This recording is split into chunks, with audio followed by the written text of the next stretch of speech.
My best friend to 23.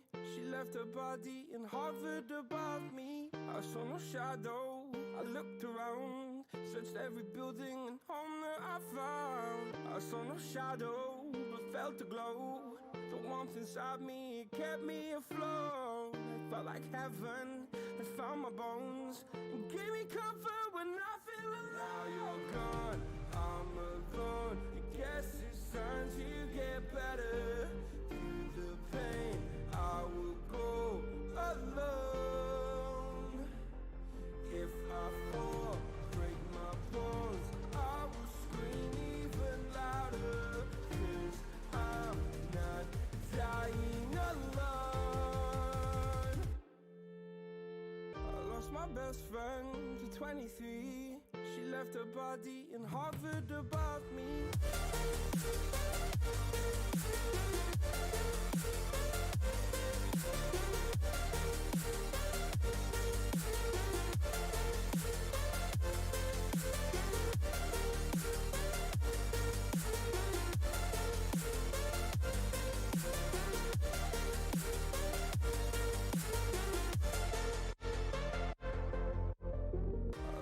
Best friend to 23. I heard the heavens crying above me.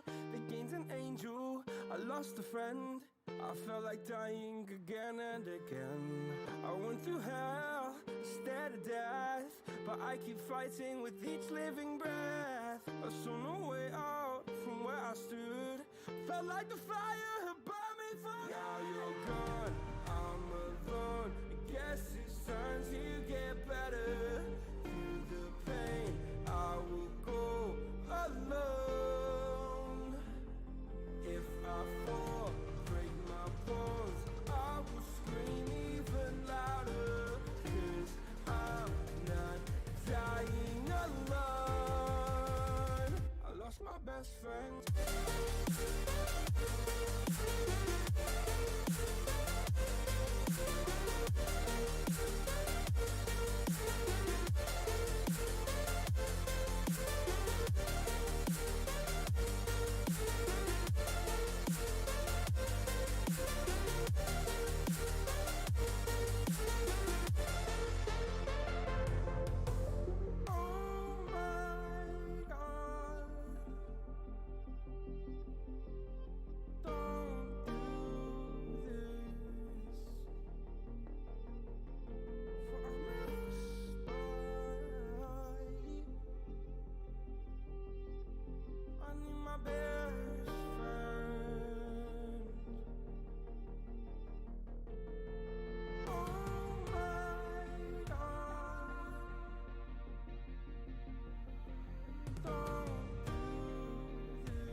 Inside your self-righteous symphony, I would rather let this go than to bring it up again.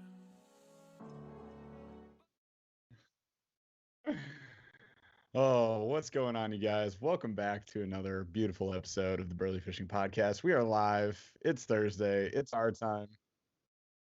And my video is probably freezing. Who cares?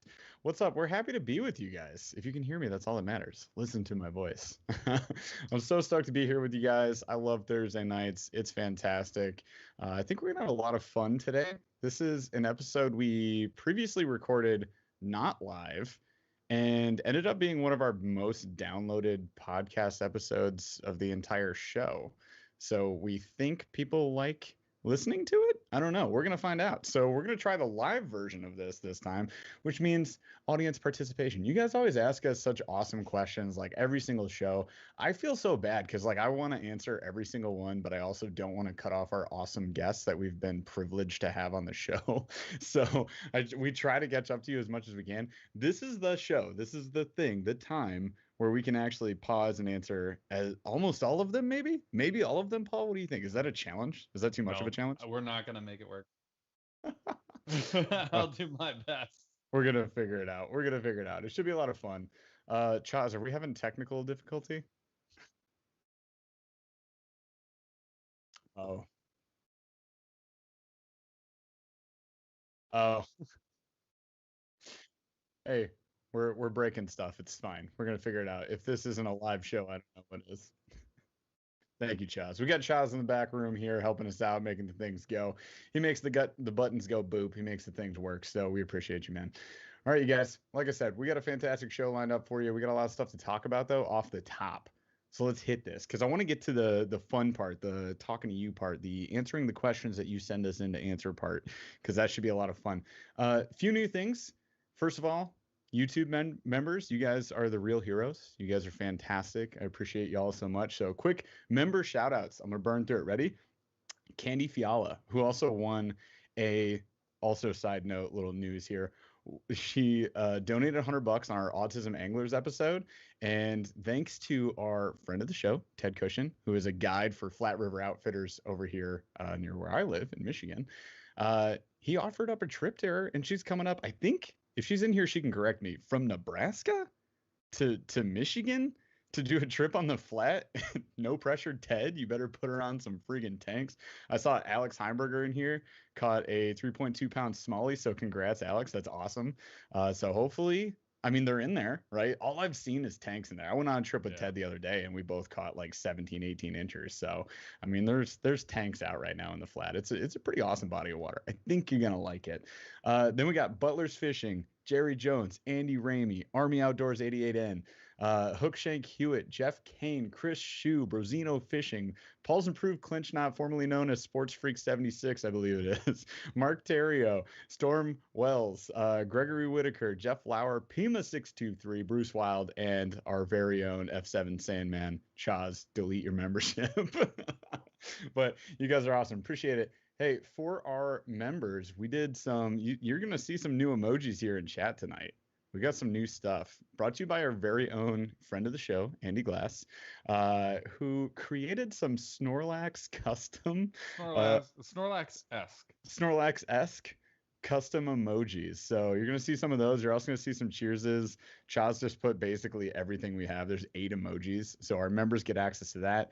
You also get a nifty badge next to your name. All of that stuff's been upgraded. So appreciate you guys. And if you want to join, there's an option right here in chat. You can do that. You can also drop us a super chat, which helps us here at the show. So that's a quick donation, helps us out a lot to buy new tackle and stuff to unbox for the show and upgrade, visual equipment and audio stuff, and maybe my network because my camera keeps freezing and stuff. Oh man. What else? We got B-roll for members. We're dropping like brand new B-roll stuff we wouldn't drop on the channel normally. Yeah, so if you're a member, you are going to get access to semi-edited, lightly edited B-roll footage, which I'll be honest, I sent Jeff a Snapchat like maybe it was a week ago Oh of yeah. me while I was editing some of Crying. our B-roll. I was laughing so hard, I was crying. And I'm hoping that like these are hopefully inside jokes that you will now get to participate in because Yeah. I've noticed we went to another lake, well, we went fishing again last weekend, Yep. And I noticed that a lot of those jokes carried over. But if you are not watching the members only, like you would have no idea what's going You're on. gonna be You like, might "What's laugh happening?" still, but it won't make nearly as much sense. So we're really hoping that it's something that's fun for you guys. I'm trying Yeah. to not edit it out. They're gonna be longer. But yeah, they're honestly, I think they're hilarious. So there's gonna be good times in there. You might see some fish catches that you wouldn't otherwise catch. I just posted a reel on my Instagram of I found like an Easter egg while I was Yeah. kayaking. You can see the uncut version of that. Like there's so much stuff that you'll And that you you get to see that normally wouldn't make the video. So you forgot to say that you ate the candy that was inside of it, yeah, I did. You know which what? if you I mean, guys find an Easter egg, yeah. just full disclosure, like I wouldn't recommend this. Paul finds an Easter egg in the middle of like a very large bay that we're in, and he promptly opens it, finds candy inside, unwraps and eats. With that, like if you watch the uncut on Instagram, that reel is just like boom, boom, boom. Finds, opens, eats. It's immediate. And He I didn't even even, said right beforehand, this totally isn't poison. and then pops it in his mouth. Did not think for 1 second. I will. So yeah, you can see silly stuff like that. Hopefully you guys enjoy it. We'll No, post more and more. Trying to get like one a week ish, one every other week if we can would be great. I would also Um, say too, like tell your friends, like let people know that these are hilarious because I'm gonna start posting some like tell select people we're clips funny. out of there. Well, it's just like no one else is gonna get to see them, so it is one of the member perks. Though we'll keep Yep. calling them out. We'll let you know kind of what's coming down the pike because there's always gonna be some good stuff in there. But yeah, Hey, it's good down the stuff, man. pike. Dude, there, it's you know it. It was Coming down and that pike. honestly, it's fun. It's fun to edit because like there were moments in there that I forgot that happened that I'm like, dude, Yeah. this was a long day of not a Yeah. lot of fish, but it was heavy on good times. You guys that fish, you know how it is. You get out there a long time. You get 17-mile-an-hour winds in your face for like 8 hours straight. Like, how are you not insane at that point in time? That's what I would be wondering. Dunbar the fishing machine says, "Ooh, piece of candy." Yes, Yep, exactly. that's literally Um, exactly what happened. all right. So other than that, last little note on the members. We have a members only live. Our first one is going to be April 13th. That's next Tuesday. Same time, same place on YouTube. It'll be for members only, so only members can see it when it pops up. So I know right now that's 17 of you guys, so it's going to be a very, just you and us, just us together, just the 17 of us, And and we're they won't gonna, get they're not going to get posted. They are going yeah. to be just for you guys. It's just going to be a Oh yeah, forum there's for no us to recording. chit chat. Yeah, Yep. and I think that the thing that I'm really excited for is one, offer you guys the opportunity to ask questions and like get in-depth answers to questions Yeah. that we normally don't get a chance to answer, or maybe it's a half-hour topic, Sure. that we're all interested in, and we can roll. And the idea is basically, yeah, like you're getting a little bit more access. We're going to answer questions that maybe we normally wouldn't answer. So like things that get a little more personal, that we don't want in front of everybody, or don't have time to hit. That's the idea, is that we're going to be able to go a little bit further in depth on some other stuff too. Yeah. Oh, Candy, what's up? How far are you driving, Candy, for your little Flat River excursion with Ted? Let us know. Also on these lives, we're gonna get more personal. So if you have any like ask me anything type questions, we'll be doing that, and we can also do like full trip recaps. So if you want to know like some behind the scenes stuff, we'll do it there too. Chris Shu, our boy, asked, "Is this for all members?" I should point out, B-roll and lives are for shark deucers and snorlaxers. So it's the two higher levels. We do have the lowest level is the Burly Bunch Elite. I'll get used to it. The Burly Bunch Elite crew, that's $1.99 a month. That gives you, priority comments, the emojis, and the badge. But everything else, like all the B-roll, all the bonus stuff, that comes at the higher levels. So again, Shark Deucers is $4.99. And then we've got the Snorlax crew, which is $9.99. And gosh dang, Fishing with T-Rex. What's up, man? Thank you so much for the super chat. And ask us a question. Yeah. Oh, yeah. So Fishing with T-Rex, appreciate the $25, man. Ask us a question. Throw us something. That's definitely valid for something real nice. And then we got a new Shark Deucer. Welcome to the crew, my friend. So there in Bass again with Musty Hobbit. And I think we have a question from you today from Discord. Our only Discorder. Guys, we have a Discord. Go look it up. Burly Fishing Discord. Holy cow. 736 miles, Candy. Oh my gosh. That's Ted, if you're wow. watching, you better hook it up, man. Whatever your sweetest spot on the flat is, Ted, you got to take Candy there. You You better have no roll. choice. No, he Yeah, better yeah, have yeah. like a 21 incher that's just towed, like getting towed by the boat. He's like, look, just don't look at what I'm about to do, but you're gonna have a 21 incher on the line. He goes, hand me that streamer, hand me that fly, I'll hook you up. Just puts it in the spot. Oh my gosh. All right, are we through this? Oh yeah. Hey, you guys, you're awesome. I hope you know that you're awesome. You helped us raise $300 for Autism Anglers. A little over 300, actually, $307 for Autism Anglers, an amazing organization. We had Don on from Autism Anglers last week. The guy is so fun to talk to. Oh my gosh, that was such a fun episode. That guy's fantastic. So we were stoked to do that. I donated via PayPal on their website. I already knocked it out. So you guys rock. You're awesome. And I want to say too, Love you. I posted about this, but not everyone's like on the old IG, which is pretty much the only social media that I'm willing to commit to.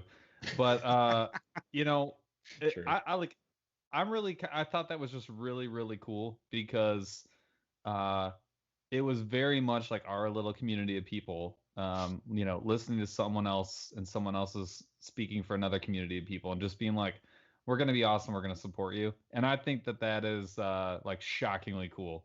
Yeah. Like shockingly cool. So that's amazing. Thank you guys. Yeah, you guys are awesome. So I wanted to give you one more kudos at least. We tried to do as much as we could on Instagram and the other socials, but yeah, we appreciate you. And thanks to Ted again for donating the trip to Candy. And Candy, hopefully looking for my PB, she says. Hopefully. She's like, also my PB is a 19 pounder. Fishing with T-Rex comes out with his actual question now. He goes, Oh yeah. Are you guys going to the Bassmasters in Texas? I booked my room already. Dude, good Wow. for you. Yeah, that's lit. It sounds like a good time. Rick a little has asked us. Yeah, Rick was asking about that. I'm a little on the fence. I'm a little bit on the wait and see train. I'm gonna be honest. I'm probably gonna go. Yeah. And the one thing I'll say is the whole shush. Be Shush. Dooley. Be Dooley's the Welcome to Laxer. the Snorlax crew. I love it, dude. Be Dooley, that makes sense. I'm so happy you're always on these shows. You're awesome. Thanks for joining the crew, man. So yeah, so Rick has asked for like a head count. He's like, oh hey, did you just magic a silver bullet out of nowhere? My wife Yes, just got son of a gun. just got me a third backup here. Hey man, you gotta keep her. She's awesome. Obviously. So yeah, Rick asked us like for a head count, asked like the brand ambassadors from Monster Bass. I didn't raise my hand, but I think I might go back and do that. I'll talk. Yeah. I'll pull. Well, I'll pull the minuscule strings that I have. I'm supposed to be talking with him. I want to kind of hear what his thoughts are because here's the thing. Professional fishing is very cool. It's also very boat centric and very outside my realm of experience. Like we have none of these nice things. Yeah, and I think it's great. And I like watching it. It's kind of morphed into like a mixture of like golf and NASCAR where I'm like sometimes I'm semi interested and then other times I'm like completely zoned in and all I want to do is watch like the portions of it. So yeah, I don't know. I really don't know. And I have no clue. It's really kind of also like is it a thing that you have to experience live or not? I have no idea. I really have no idea. Yeah, I think it's an experience that you probably got to have at least once. I would say, like it sounds like it would be fun. Also, Fishing with T-Rex says he'll buy the beer, so I'm coming. Sign me up. See you soon. Now, Charles will be there. We can't afford it. I officially went bankrupt. Gotta buy quadruple the beer. Yeah. All right. So Fishing That Southeast says, I'm going to make a shart deuce. I love how you spelled sharks. Inside joke, it's CHART. But yeah, I will take that shart deuce anyway. That reminds me of my car sharts, like my first pair of like bibs that were completely trash terrible. All right. So yeah, he says he's gonna make a chartreuse colored swim bait for Jeff Paul and Chaz, man. Hey, I appreciate it. If you follow through, man, that sounds awesome. Love it. Also, B Dooley says, when are you going to head down to fish with Chaz? This year, for sure. I will say, if I sound like a little weird today, I got my second dose of the vaccine 2 days ago, and I feel kind of terrible. So I'm hoping that I'm like ramping up my energy to a 37 right now out of 0 that I have. So hang with me, guys. But yeah, I'm good to travel now. So I'm more excited about this year now that I can maybe get out and get there. And we have plans to fish with Debo's Fishing. That's going to happen. We're going to fish with Chaz, of course, because I know some people down by Chaz as well. And Alex Rudd isn't too far from Chaz. And then Rudd should be here in May fishing with Noack, I think. So maybe we'll I don't know, crash that party on Lake St. Clair. There's a lot of collaborations that need to go down. And we'll let you guys know our plans as soon as we know our plans. We're kind of figuring it out. It's a play by ear thing right now. You know what I mean? Nashville, We're trying. Oklahoma City. How far apart do you think those are, Jeff? Nashville and Oklahoma. Yeah. Am I guessing? Yeah, Nashville and Oklahoma City. I take it that you have the answer in front of you, and you're I gonna do. you look like And a it's dingus. not close. 10 hours, 8 hours. Yeah, it's like almost 11 hours. Shut up. That's pretty far. Everything's 12 hours. We That's got an a easy great drive. Yeah, that's fine. It's within 16 lifetimes. I We'll got be a in the middle. yeah. I got a we got a question from Marlon. What's up, Marlon? What's up, What do you Marlon? recommend besides the usual stuff when taking young kids? I'm assuming he means fishing. Have a 4 and a 7-year-old to take this year. Wow, completely lost. I Yeah, he said fishing. My deal with the only thing I think that matters, the only two things I think that matter are one, go to the place where you think you're gonna get a fish. Just any number of fish easily. Worms and nothing else matters, or like, some sort of live bait. And realistically, my biggest piece of advice is like have zero expectations, like none. Like expect Yeah. Actually, I'm gonna take it back. Expect to catch Negative. nothing and for them to only fish for 4 minutes. Yeah. That's it. And like, don't care about And the outcome. possibly throw the rod in the water. Let me put it this way: if you say we're going fishing, right? We're gonna go fishing today, and you bring all the fishing Yeah. stuff, then you go fishing, and all they end up doing is playing on like a nearby playground and having a really great time. That's a win. Because then the next time you go to 100%. say fishing, they're going to associate that with like, oh, I'll have fun. One way or the other, I'm going to have a good time. And as long as that happens, like they have a good experience every time that they go, they will probably, at least when they're like 18, be like, well, fishing's not awful. I never had a bad Yeah. time. I always got ice cream or whatever. Like that's okay. Like that should be, I don't know. I have seen some younger kids like grow up around fishing in an environment where they could like play and do other things and also just have like a bell on their fishing line. And when a fish got caught, it was like a race to see whose it was. Yeah. And that person, it was like a competition, like whoever could catch the most fish or whatever. And that was like the most premium. I can't think of a better experience. So I like, as long as they're having fun, like I think you're all good. And like soy sauce 28 here just jumped in and said, I'm going to teach my friends how to fish this weekend. Adults are the same. Expect Identical. them to PB&Js break your stuff, and beers. lose your lures, bring dad pops and lots of snacks. And I mean, you'll have a good time, right? Mhm. Be safe. Obviously, drive your boats and cars responsibly, please. The whole, all of that asterisk C's things. But yeah, it's just make sure that make it just fun. be safe but have fun. And as long as you're making it fun, like, and don't go in being like, if I don't catch a PB, it's like a failure. That's the worst. Yeah. Dude, that's the absolute worst thing that you could possibly do. That's an everyday thing for you guys too. For us, I have to remind myself that all the time. It's like if we skunk out, it's fine. Like it happens. Right, you can watch all my B-roll. Right, Paul? We've been having a great time our last 3 trips. I'm trying to figure out who's more cursed, Jeff or me, and it's not Why good. am I cursed? What did I do? I don't know, but like I'm not catching fish. I'm fishing with you, so I don't know what to tell you. You caught your one open water fish this year with me on the phone. Tell the people. I was on the phone with you. People, I'm not his I really wish I was recording that call. I feel so upset that I'm very upset that it didn't happen. It was pretty hilarious. Like I called him because I was working on my drive. We were both fixing our Hobie drives because they're creaky and weird, and we figured it out, guys. Don't worry. But I was calling him like, "Hey, what did you do?" And he's like, "Yeah, blah blah blah." He's like, "You had me on speakerphone in your life jacket, right?" Yep. He's like, "Blah blah blah." Oh, I got one. And I was like, "Oh yeah." So it's not I gotta me, go. bro. I gotta go. It's not me, bro. It's not. You know what? I do have it on film. Ooh, there you go. Oh, I There you do. go. Oh, I See? cannot wait to. Show That'll the be on the. people. I'll put that in the B-roll. B-roll for you guys. B-roll. That'll go in the B-roll. All right, I want to get on to the good stuff. Unless you have anything else, Jeff, can we get to it? Can we get to the Q of the D? Yeah, I believe we can because we covered. Yeah, we're good. All the Let's things go. and all the stuff. All So the Q of the stuff. D, I went with the longer one. This is these questions of the day. They always are just like something that's on my mind, like between the last podcast, or something that I've been like noodling around, or that has like popped up, and has like been mentally bothering me.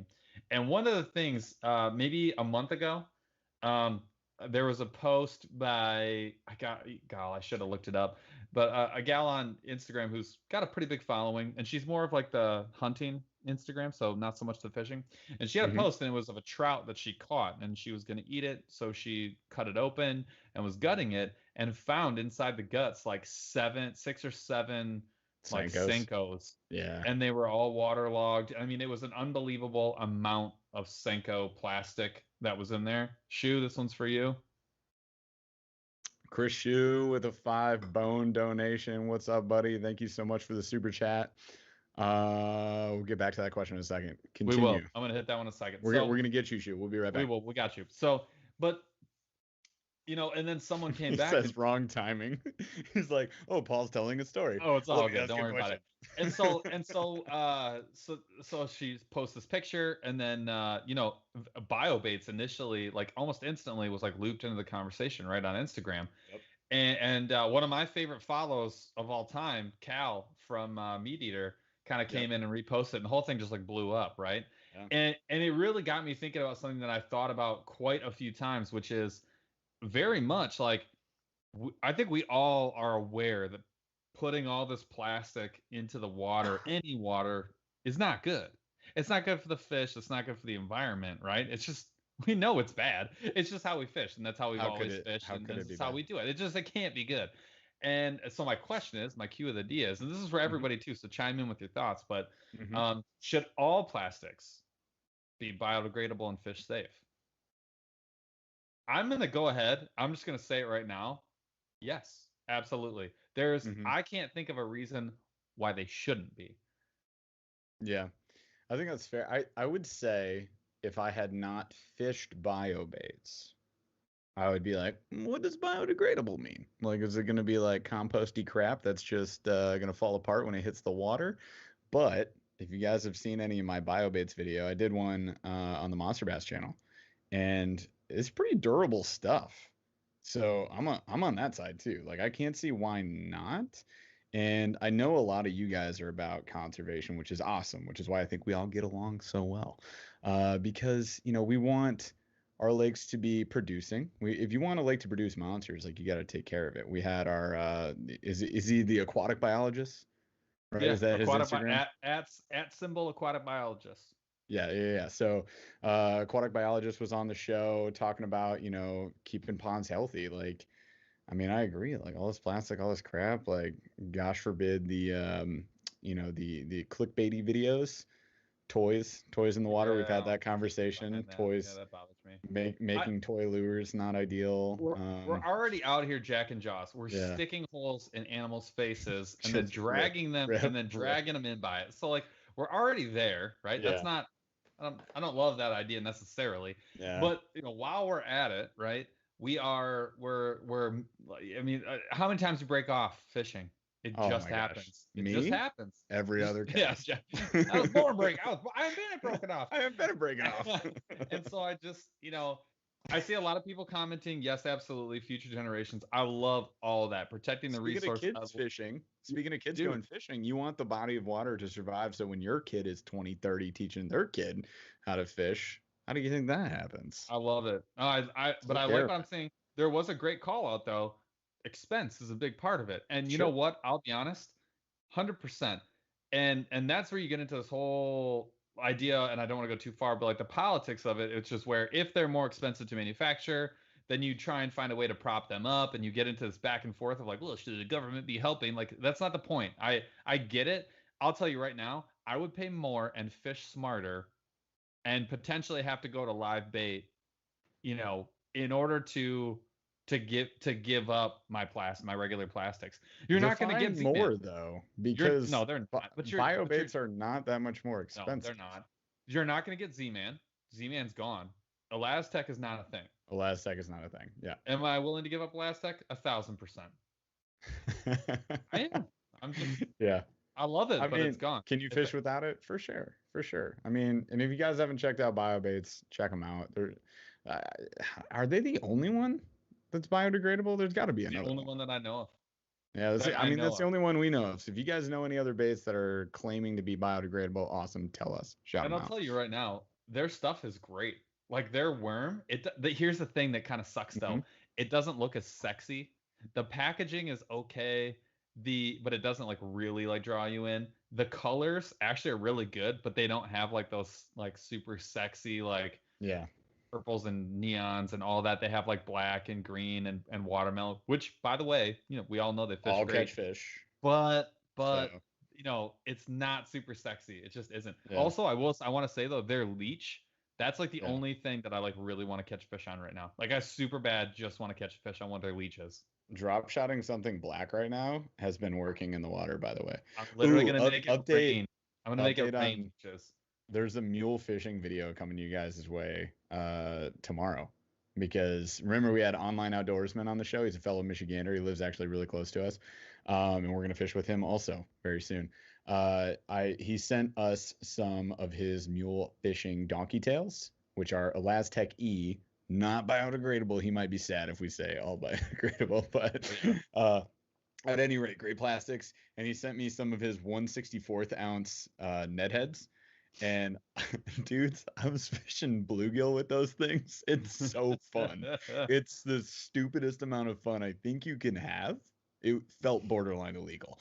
But I threw like the little 1.6 inch black paddle tail on the 1/64th ounce jig, and I was just tossing it under trees because like bluegill are starting to go crazy on the lake that I'm on right now, right next to my house. And you can just toss it in there every cast. They're just like machine gun attacking that thing. It was so fun with an ultralight.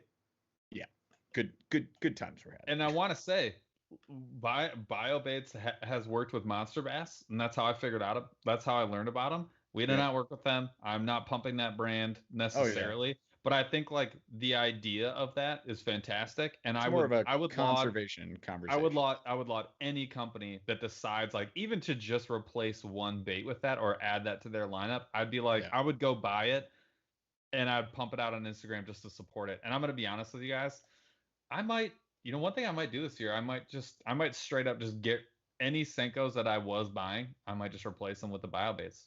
Yeah. Had a couple call outs. Dunbar the fishing machine said gulp. Is gulp biodegradable? Not that I know of, but I can Google it. That's a thing that I can do. All right. The internet exists. Guggen Slayer says Nico baits.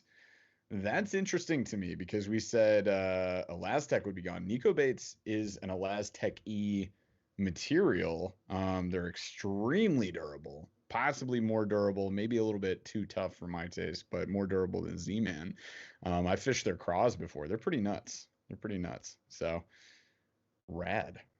I made that as a note. I have it as a note to look up other. I'm gonna look up other biodegradable baits. Let's make a list. Look it up. All right. So had a question from Random Squirrel, possibly a while ago. Sorry, man.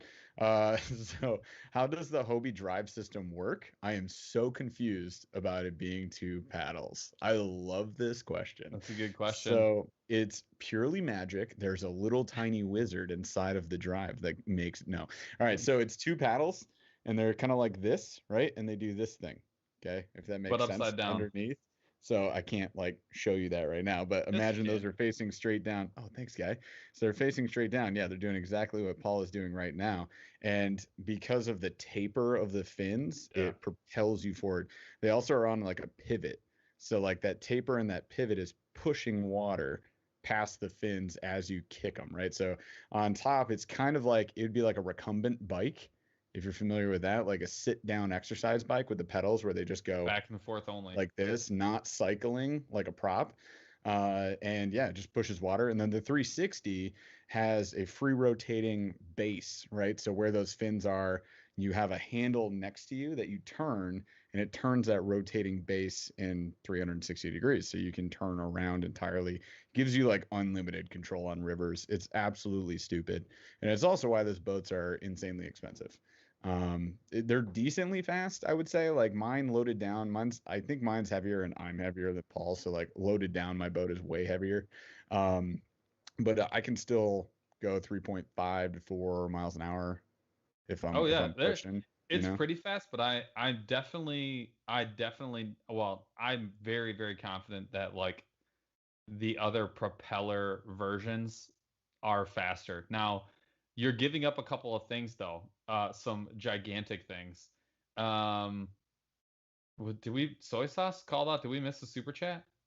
Oh yeah, Chris Oh Shue, my son of a God, Chris gun. Shue, I we said quit. we'd get back to you. Good All right, you call. guys get how the drive works is not important. All right, so No, I'm let's gonna get go back. back to it. So the question was, if all you had was spinner baits, I'm assuming, yeah, spinner baits, 8 hours, 8+ hours, the plenty of water time. is muddy on a lake, on a yak, your spinner bait colors.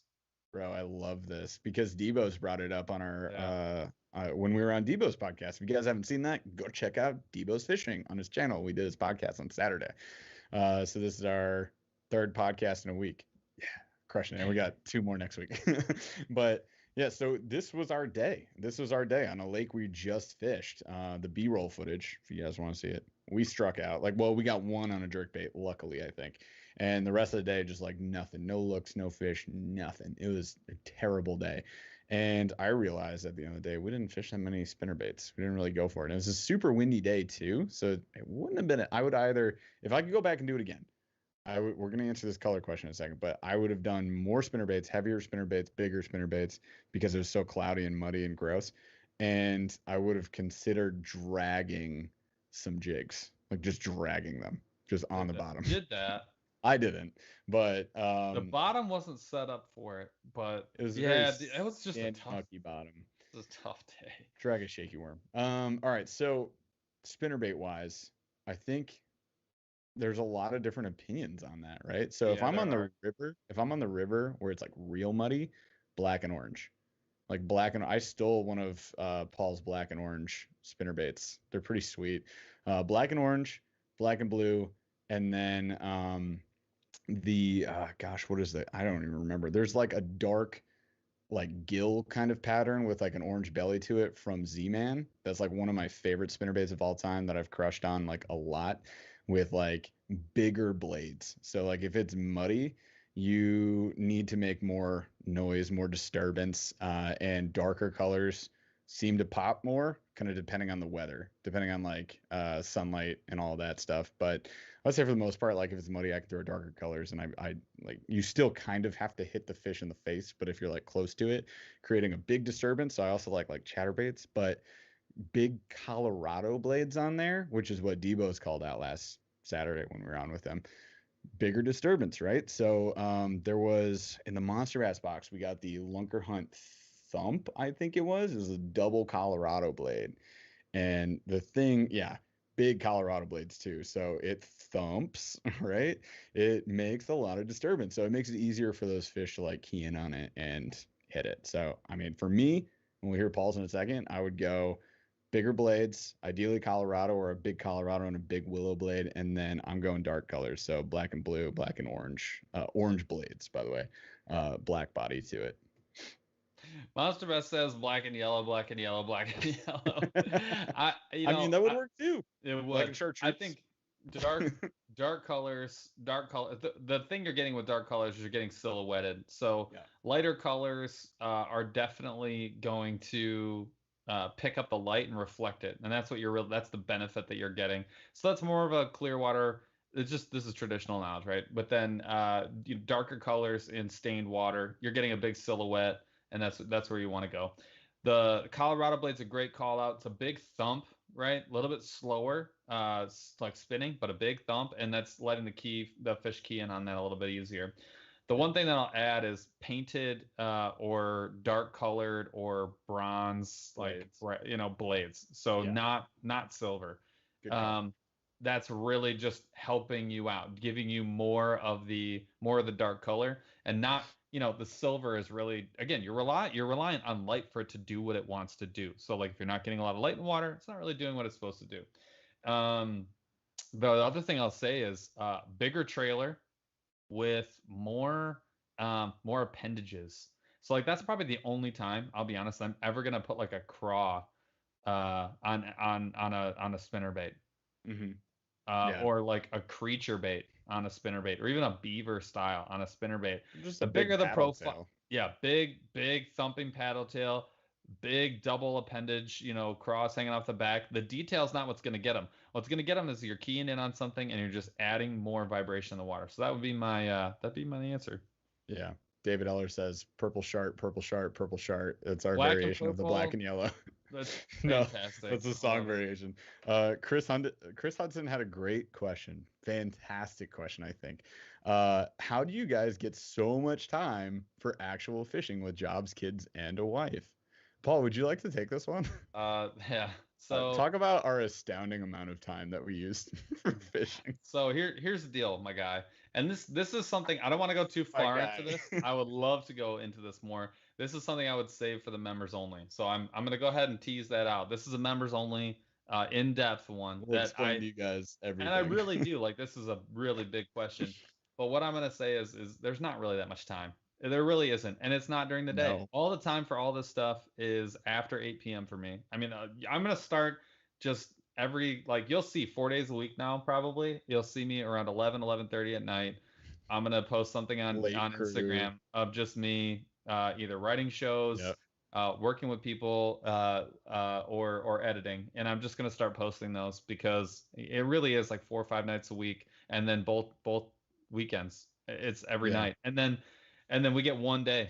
I mean, you get 1 day a week, really. I mean, we get more than that now and again, and the idea is obviously to get as much as possible, but you really get, it's like 1 day a week, and you got to jam in like 1 to 2 videos. You got to do 2 or 3 TikToks, and then you have to be really intentional about what you're going to do so you don't waste a day. Like we just had 2 really struggle-licious days, and it meant that we don't have that much content. So you end up making the most of what you got. I mean, that's really it. That really legitimately, it's after hours. Yeah, Chris Hugh does call out we have great women behind the scenes. This is absolutely correct. My wife just brought me a beer, and she texted me and said, "Do you need another one?" That's what I'm talking about. It doesn't get any better than that. Am I right? So yeah, first of all, I want all y'all people to know that time is a construct. It's not real, and there's not enough of it. We joke also all the time. Monster Energy. Also lots of cold coffees, and we wish there was 9 days in a week and they were all 32 hours long. That would be great. That'd be super great. So less sleep, lots of stressing, lots of rushing around, and usually when we fish together, it's like 5 to 6 hours, and then sprint out of there. And you give up other things. I love sports. I love sports gambling. Yep. Like obviously within reason. I just like math. Whoa. No, I like math. And so fantasy sports, like I made a lot of money my first 2 years playing fantasy. I haven't touched it in a couple years. I don't play. I literally deleted the ESPN app. I haven't touched a sport this year. There's just things that you just start deleting from your life because you're like, what do I have time for? This stuff and my family, and then the occasional wink. That's about it. Wow. It's tough. It's tough, but we make it work for you people and for us because it's fun. Obviously fun. Does it look like we have zero fun on the water? Yeah, we're absolutely having fun. Ted's got a question. Ted asks, friend of the show, Flat River Outfitters, go check them out. That's not for you guys. I'm not talking to you. I'm talking to them. Mind your own business. When do you decide to fish real early? Do you look at water temp, air temp, don't care? So Paul, you're our nerd. Paul's my fishing nerd. Yeah. So Paul, when do you decide when we fish early? No, I do. I do. I roll with it. That's a great question. It sort of depends on what your motivating factors for the day are. I know one of the things that drives us to fish super, super early and get there super early. For me, if I think it's going to be a flat, calm day, I want to get there super early to take as much advantage of that time as possible. Also, if you got a front rolling in at like 10, I want to be on the water at 5. Mm-hmm. Because you want to be at that magic moment when it's going to flip, and yet you have to have had them figured out an hour before that moment hits. so you can switch to top water like right when that happens, or whatever it happens to be. And the other thing too is, you talked a lot about water temp. If you're going to get a super super hot day, which happens a lot, like you're going to get pure sun and all that, if you can get there before that happens, that would be a day to get up super early and be. I mean, like sometimes I'm like a lot of times I'll be pushing Jeff, like I want to get there at 5. Like I want to be at the launch at 5 so that we're on the water by 5:30, and then we're a half hour, 45 minutes at least before sunup. That would be, those are those days. Water temp, I don't mess with too much because usually the only time I'm gonna get there that early is summer, and water temps are already they're gonna probably be what they're gonna be. They might heat up, but again, I know Ted, you're a river guy, so I do know there's more variation in the river, but usually it's more about what's gonna be happening that day, and then really timing on a front is a big one for me. And then at the end of the day too, like if you're doing it like us, you got one day a week. I'm just gonna get there early no matter what. It's another extra 2 hours of fishing, and the only thing that I'm giving up, I'm giving up my sleep, which is like the first thing to go. It's the first thing to go. 100%. So yeah, and I just kind of roll with that because otherwise I wouldn't be rolling out of bed at like 4 a.m. If I had the choice, if given the choice, homeboy's not doing that. I don't do that stuff. We got some like actual show notes questions that everybody wants to know before we hit the show notes. We're gonna jump into the show notes now, guys. Everybody would like to know how your Monster Energy sponsorship is going. So how's that? Would you like to update the people? A few questions on this. I think like every week I get at least 5 or 6 people asking about it. It's not. Here's the thing. Here's the deal. You don't have a call booked with the CEO of Monster Energy? I want everyone to know. What is wrong with you? I want everyone to know right now. This is the long con. This is the long con. I'm playing this game like 32. I think I'm on day 34, maybe 33. And everyone's like, wow, you're really getting after it. I'm like, bro, I haven't even started. This is a preamble. I just started messing with filters on these. We have not even cracked the surface. So the deal is, I want one day. This is my goal. One day, I just want someone who works at Monster someone gets the new gig. Like, oh, now the new intern has to check the feed, and intern Aaron or whatever goes over there and he opens up the feed and he realizes that like I'm the number one because he checks it at 12:30 and I just cracked one and he's like, huh, I have 16,000 messages from this guy. One dude. It's been 7 years and this guy has done this every day. Like that's the moment that I want, and then I want them to reach out to me, and I want it to be like a TV show. I want an article to be written about me, and I want them to like feature me. I want them to feature me somehow, just because of my sheer stupidity, hard-headedness. That's what I really want. So listen, dude, I just want, and if anyone has a connection, pair us up. Chaz is right here. Chaz will talk after the show. If you guys have any connections, you can also help us out. And anytime you drink a white Monster Ultra or whatever it is, any of them. Please, any of them. Please tag us in your Monster Instagram stories and say sponsor Paul Glass and Burly Fishing. Just let them rip. When people tag me in them, though, we need free cold coffee. Yeah, when people tag me, though, I legitimately get the biggest kick out of it. And I think that people are like the fact that people have latched onto it is going to make me keep going. So I appreciate anyone who's reached out to me on Instagram about that. I think it's the funniest thing. So I appreciate you guys. Fantastic. All right. Show notes question. These are questions that have been submitted to us when we posted on Instagram. So whenever we run an episode like this, we'll usually say ahead of time, hey, ask us those questions. And you guys can always tag us in them. And then I'll usually post like a Instagram story with the little questions button, and you can just post a question in there. So we took a bunch of those. We're going to answer those, and we're going to keep answering you guys live. So we're just going to let's spin this thing up. Let's roll. So we got this first one from Reno_23X, which is favorite all-time rod forever and ever. Paul, would you care to lay that one out? So I didn't see that question. It's got me actually thinking though, because I'm such a dumpster diver. This is going to be in the B-roll that you're going to see. I think I'm only going to fish trash from now, like for the rest of the time. All of your rods are from dumpsters? Most actually. You're crawling through Cabela's dumpsters? Dude, Is that the drill? I like don't mind fishing garbage. Like it doesn't bother me like in the least bit. All-time favorite rod, and I'm not the by the way, I'm going to preface this. I'm not the person to answer this question at all because I do not have a huge breadth of experience. So Yep. far, it has been without question the Ducket Triad.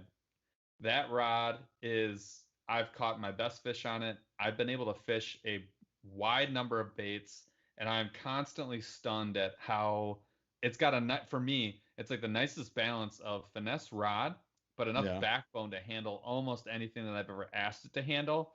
And I like the balance of it. A big thing for me, I have a Bass X St. Croix. I like St. Mhm. Croix rods. I've fished quite a few of them actually.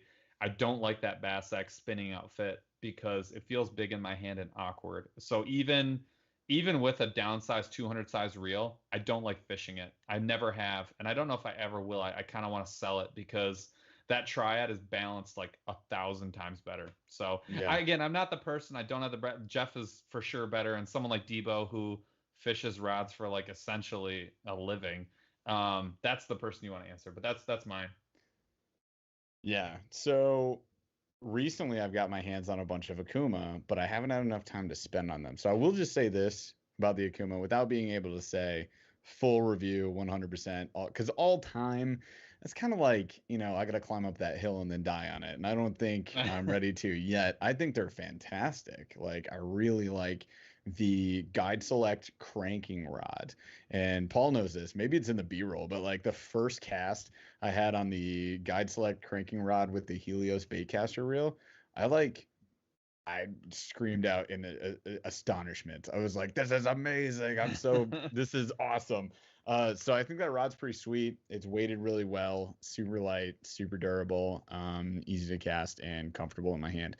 But if I'm gonna say all-time favorite forever, like, which is very challenging for me, I'm actually going to say the inverse of Paul and say I liked that Bass X like a lot, and it's Yeah. $99 and it's super durable. The St. Croix Bass X is pretty heckin' dope, and that's only because I've used that one way more. So Well, I you have the mean, bait what? casting setup, And and I it's a have the bait spin. casting I have set. the It is. spinning setup. I use bait casters so much more than spinners now, and like, don't get me wrong, I sucked at bait casting for a long, long time, and I avoided them like the plague. I was like, I'm not gonna be a bait caster guy.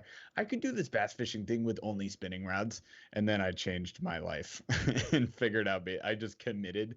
Paul and I do this thing where it's like, if you want to get better at bait casting, you only take bait casters. Don't give yourself a way out. If you want to get better at fly fishing, you take a fly rod with you. Take a 5-weight out, get a little combo, a little prestige combo from Cabela's for super cheap, and only take that and only fish that till you're good at it. And then upgrade, then figure things out later when you got the better gear. Because the better gear day one doesn't make you a better fisherman. It just is what it is. But I agree with Paul on learning on the lower end stuff, like that Black Max. The Abu Garcia Black Max was like my first bait caster that I learned. And now every other bait caster is really easy to cast with. But I will say, as far as rods, just in terms of ones I've used the most, I really, really like that St. Croix Bass X. But give me some time on these Akumas, guys, because I really want to get them out there. And I'm still waiting on a Psycho stick. But, That's what I was shipping. gonna. I I'm am wondering jonesing. how good that Psycho stick is going to be from Akuma. Yes. So I'm intrigued. I'm not going to sit here and I've fished them twice, guys. Like, I can't be like, ooh, all-time favorite rod forever. But I think they're awesome, and I can't wait to like fish them a ton this year. I think it's gonna be great. So yeah, great question. Very, very tough question. Dude, that is a very challenging question. But Yeah, Reno 23X, great call out. yeah. I see a couple people in here calling their stuff out. Jackson Rusk. The St. Croix Mojo Bass 710 swim bait. I will say swim bait rods, you guys. I got to cast the first swim bait rod I've ever had, by the way. I have nothing to compare it to, really, but it's the SBX from Akuma that they sent me as part of our deal. Casting a swim bait setup? No, Chaz didn't even tell me this. Like, it's absurd hucking like a 3 to 5 ounce bait, and just the scream on the reel when like 500 pounds is shooting the line off is, you guys The think a thing is, it keeps DC? going. It just It's keeps so going. amazing. You guys think a DC sounds good? Cast a swim bait rod. Like, it's stupid. It's so stupid. So I have like the Komodo SS. It's the 364 left hand with the power reel. And it's nuts. It's nuts. And hucking a 7-Eleven rod is just also ridiculous. I want to say too, It was so cool. some of the rods that I really want to try. Someone asked like what the best combo is for like $180 or something like that. Yeah. The Combo? 13 Fate Origin combo is one that I really want to, good special.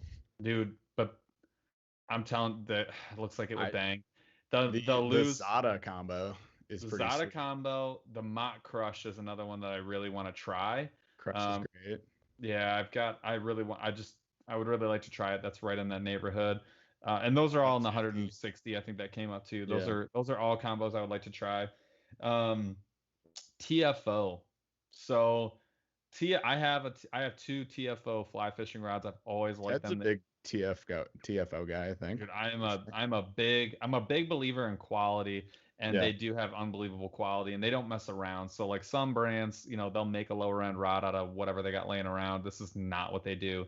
So I would actually go out on a limb and I would recommend that to somebody, having not even fished it, because I have fished their fly rods and I've met people that have worked there at trade shows, and those are people who don't screw around. They're right in the same vein as St. Croix for me. I would recommend one just because I know that they're good. I would stand by that just knowing that they're good. But I really want to try their Tactical Elite series.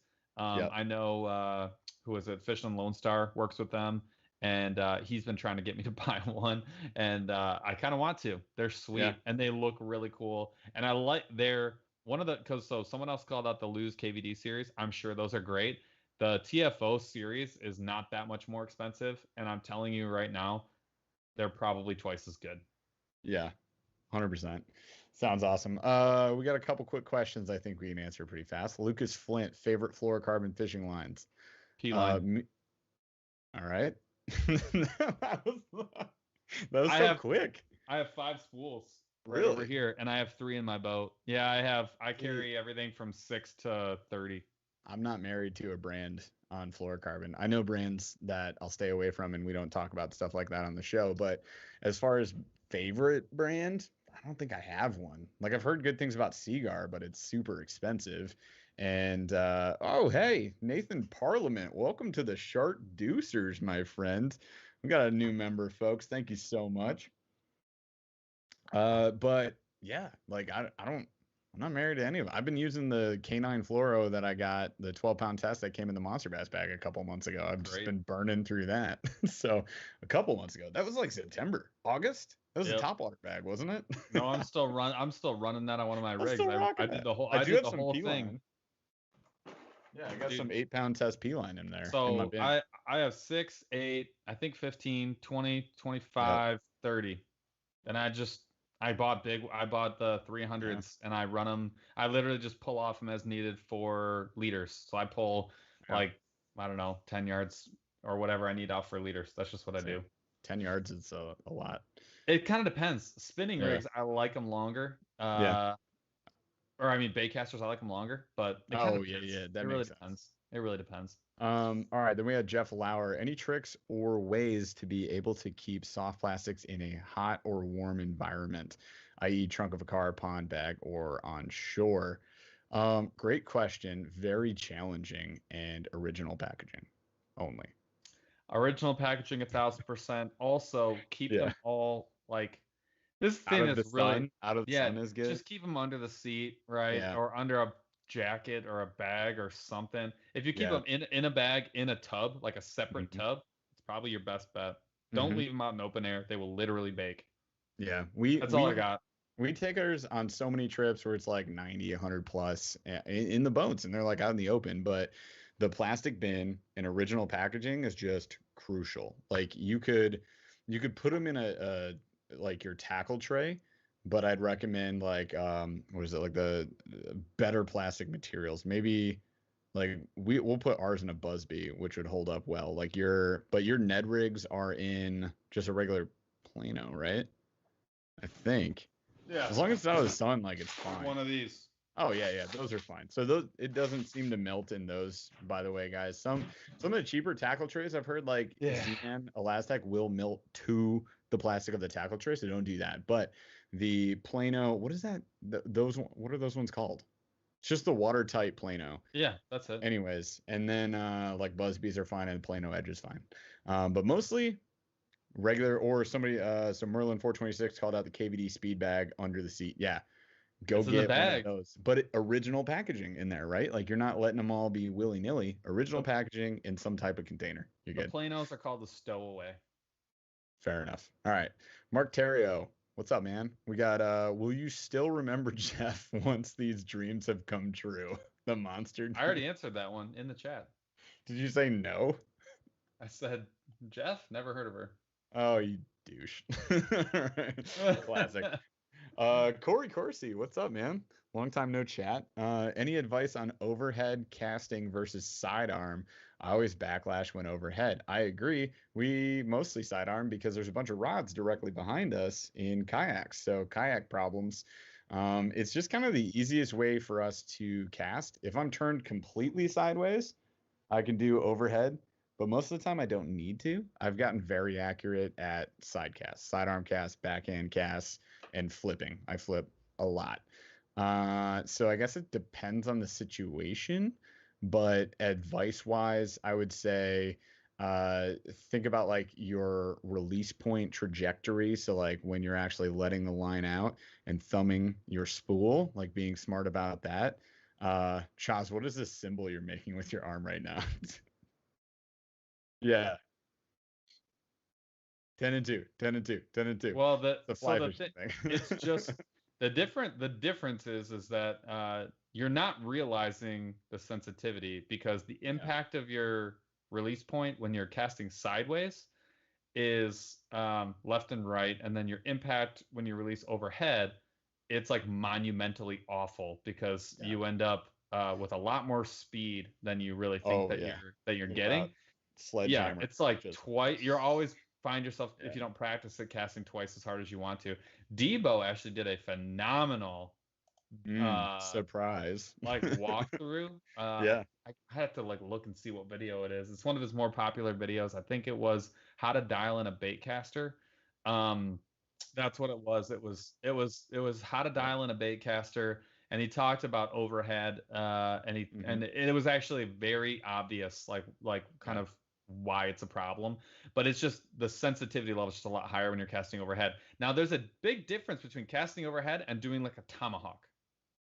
And the difference is like when your whole arm is like coming down, that would be a tomahawk. A quick flip where you're just going over your shoulder, that's what I would actually recommend that you do if you want to tip. Go over your shoulder, not over your head. Go over like a little bit off to the side, and you're going to find that you have a lot more control.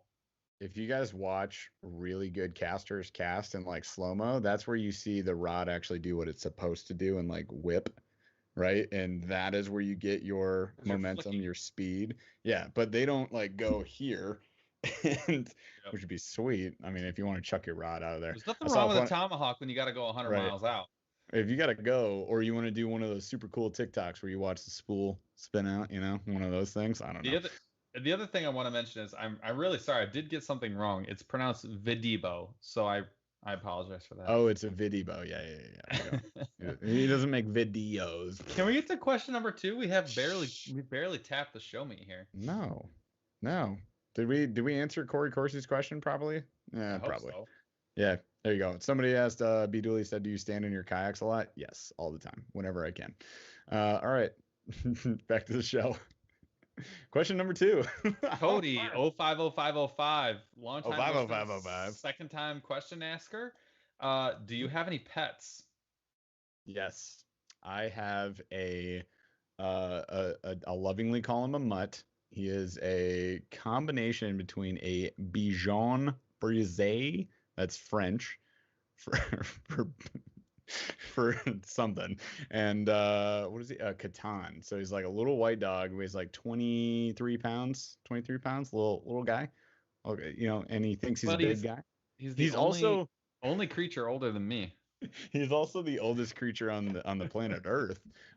We feel like we never understand how old my dog is, but I've had this dog since before I started college. And guys, I've known that dog longer than I've known my wife. Yeah, we graduated college 2010. 2010. This dog's been around before that. This dog is at least, I don't know, 16, 17, 100 years old. I don't know how he got this old. The guy is old, and he still acts like a puppy. It's nuts.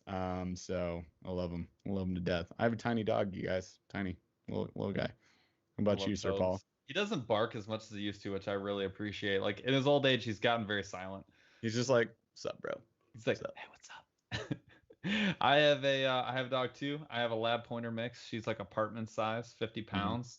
She just turned 10, and you know, like when she's got all the gray going, I'm getting very emotional about it. Like, and I can just, I was like, we were doing our annual Yeah. homemade doing our annual family. This was 2019 in November. Doing our kielbasa making from scratch, our Yep. little sausage party that we do every year, and I did that on purpose. And man, I looked down at my dog, and she was just being so good. She like wasn't jumping up on a table trying to eat raw meat or whatever. And I was just like, she's getting old. It's really sad.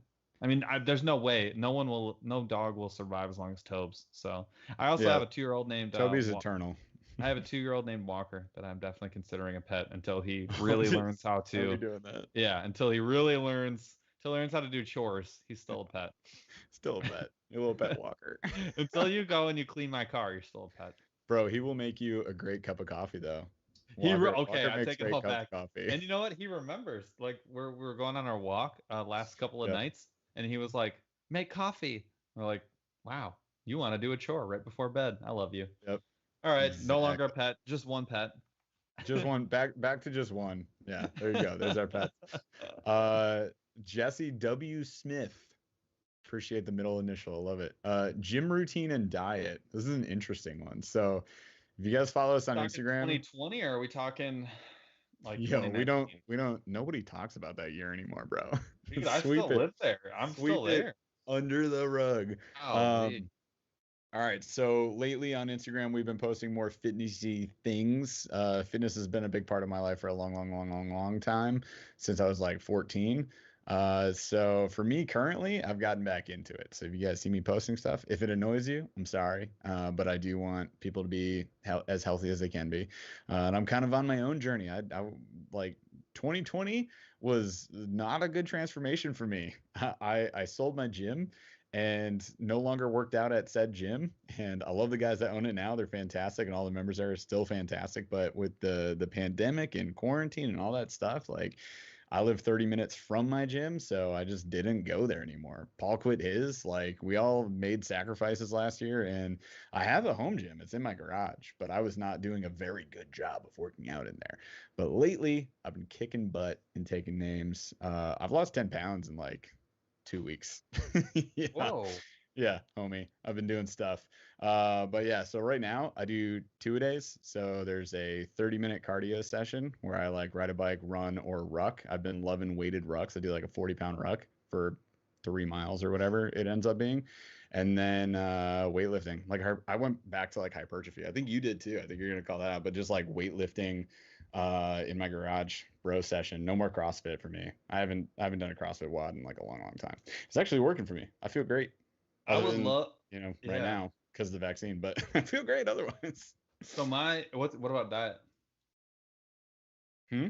What about diet? There was two What part about question. diet? That was a two-part question. So I cut back a lot on alcohol lately. I'm pretty proud of myself for that. And I would say we follow like a flexible macronutrient diet. So like we're pretty clean, but I'm not nutso on anything. I'm not on any specific diet.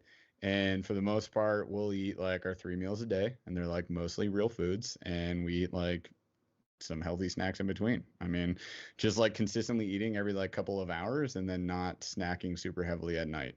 That's it. I don't go crazy on it. It's like just mostly real whole foods, not packaged stuff. And it does the job, my friends. I What, am what's yours? so like before all of this really got very serious and started taking up a lot of time, and before I had like a child. Like young kids are tough because they get up early and they need to be watched like at all times. So like anytime that you are like from the hours of 6 a.m. to 8 p.m. you have no free time. And Yep. anytime that you're doing something, your spouse is not doing something that they would want to do. They're watching your kid, because like your kid needs to be watched when they're like under the age of 3. So that is very difficult for like to be like, I would like to get up. I like getting up at 5 a.m. and working out. Like that was like my deal. Was like get up at 5:15, walk the dog, go work out, and then like start your day. Like that's a great thing. Until you realize that you're staying up to like 11 or 12:30, 4 or 5 nights a week, and you have to get some sleep. So that's been really tough. So that like normally that's what I like to do. I'm not in the zone right now. So I've been trying to just like run, because I actually really like running. Um, my preferred though, I really like doing CrossFit, only because it's very competitive and I like lifting, and I really, Yep. really, really like just being very competitive. Yep. So like I'm all about like I track everything, and I like just beating people. So I pick the best person in the gym. I'm like, I will literally stone smoke you, and I'll make you regret this. There's one of my favorite people that I really liked, that I like, one of my best friends from my old gym. He could lift 3 billion times more than me. We were like the exact opposite person. He was like 3 billion is a dude, he lot. was It's a incredibly lot. strong. He's the dude who just like will walk into a gym and just lift the roof off. Like he's just a Yeah. freaking like just a monster. You know that guy that you're just like, I can't do that. Like I don't care how strong you are. There's a Yeah. dude who's like that's stronger than you. This was that dude, but his cardio like wasn't that great, but it wasn't awful. And we used to go at it like every workout, because most of the workouts are kind of balanced, and it legitimately was like the best thing for me, because I got stronger and he got faster. Yep. And then my diet's very similar to Jeff's. I really like to cook. I like to eat. My wife's a really, really good cook. And she likes to eat really good, like healthy food. So we actually Hmm. eat pretty well at my house. Even my baby kind of eats like my baby, my 2-year-old, just eats what, for the most part, whatever we eat, just a lot You're more fruit. upgraded Yeah, pet. my not pet.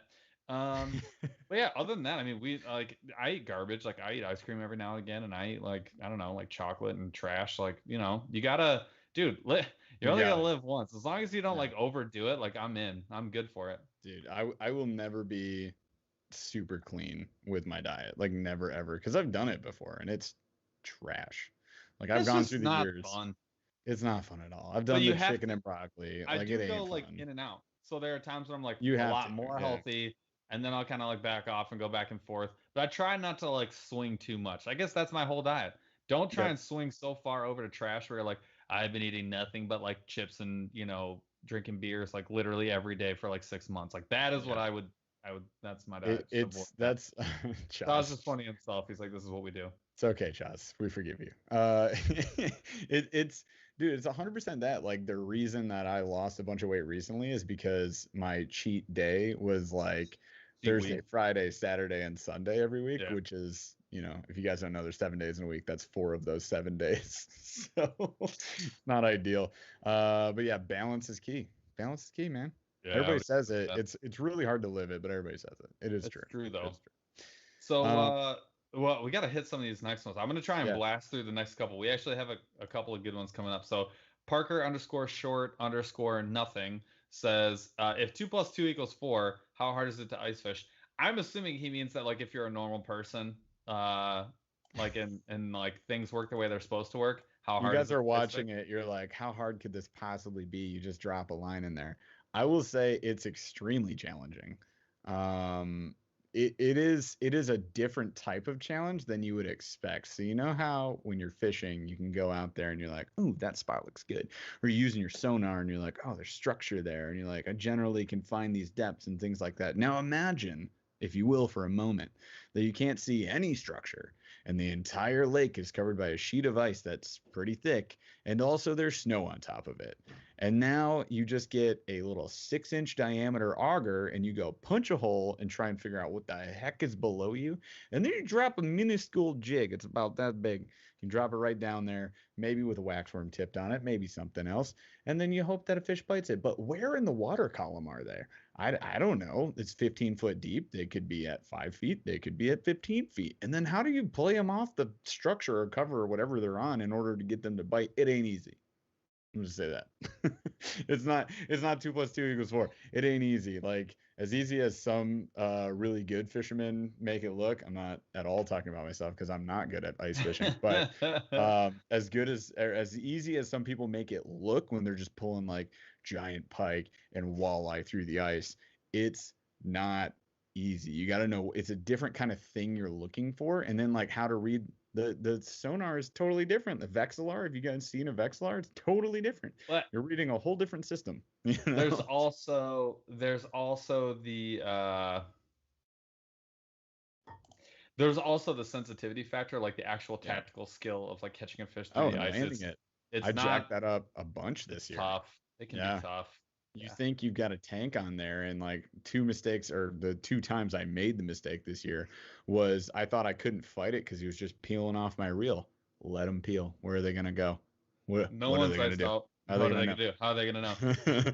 Don't grab the line. That's what I did. But like, let it go, man. Let it rip. It's Yeah. totally different. A totally different way of fishing. So yeah, it's pretty tough, I would say. But it's fun. I would say though, there are one or two things that you can do to make it substantially easier. One of which Jeff has mentioned, which is get a sonar.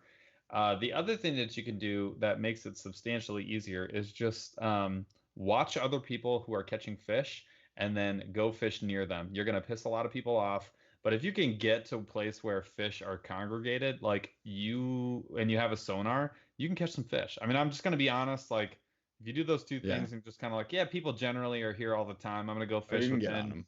30 yards of this person, so I'm not like right up their tent, but I am, I'm basically fishing their spot. I mean, honestly, if you do those two things, you're probably gonna go catch some fish. I'm just Yeah. being perfectly 1,000% honest. Yep. Rapid fire chat questions. Warrior fishing, but the A is a 4 and the I is a 1 in warrior fishing. Just had to call it out. Get it. You get it. You get it. Favorite lure for both of you guys?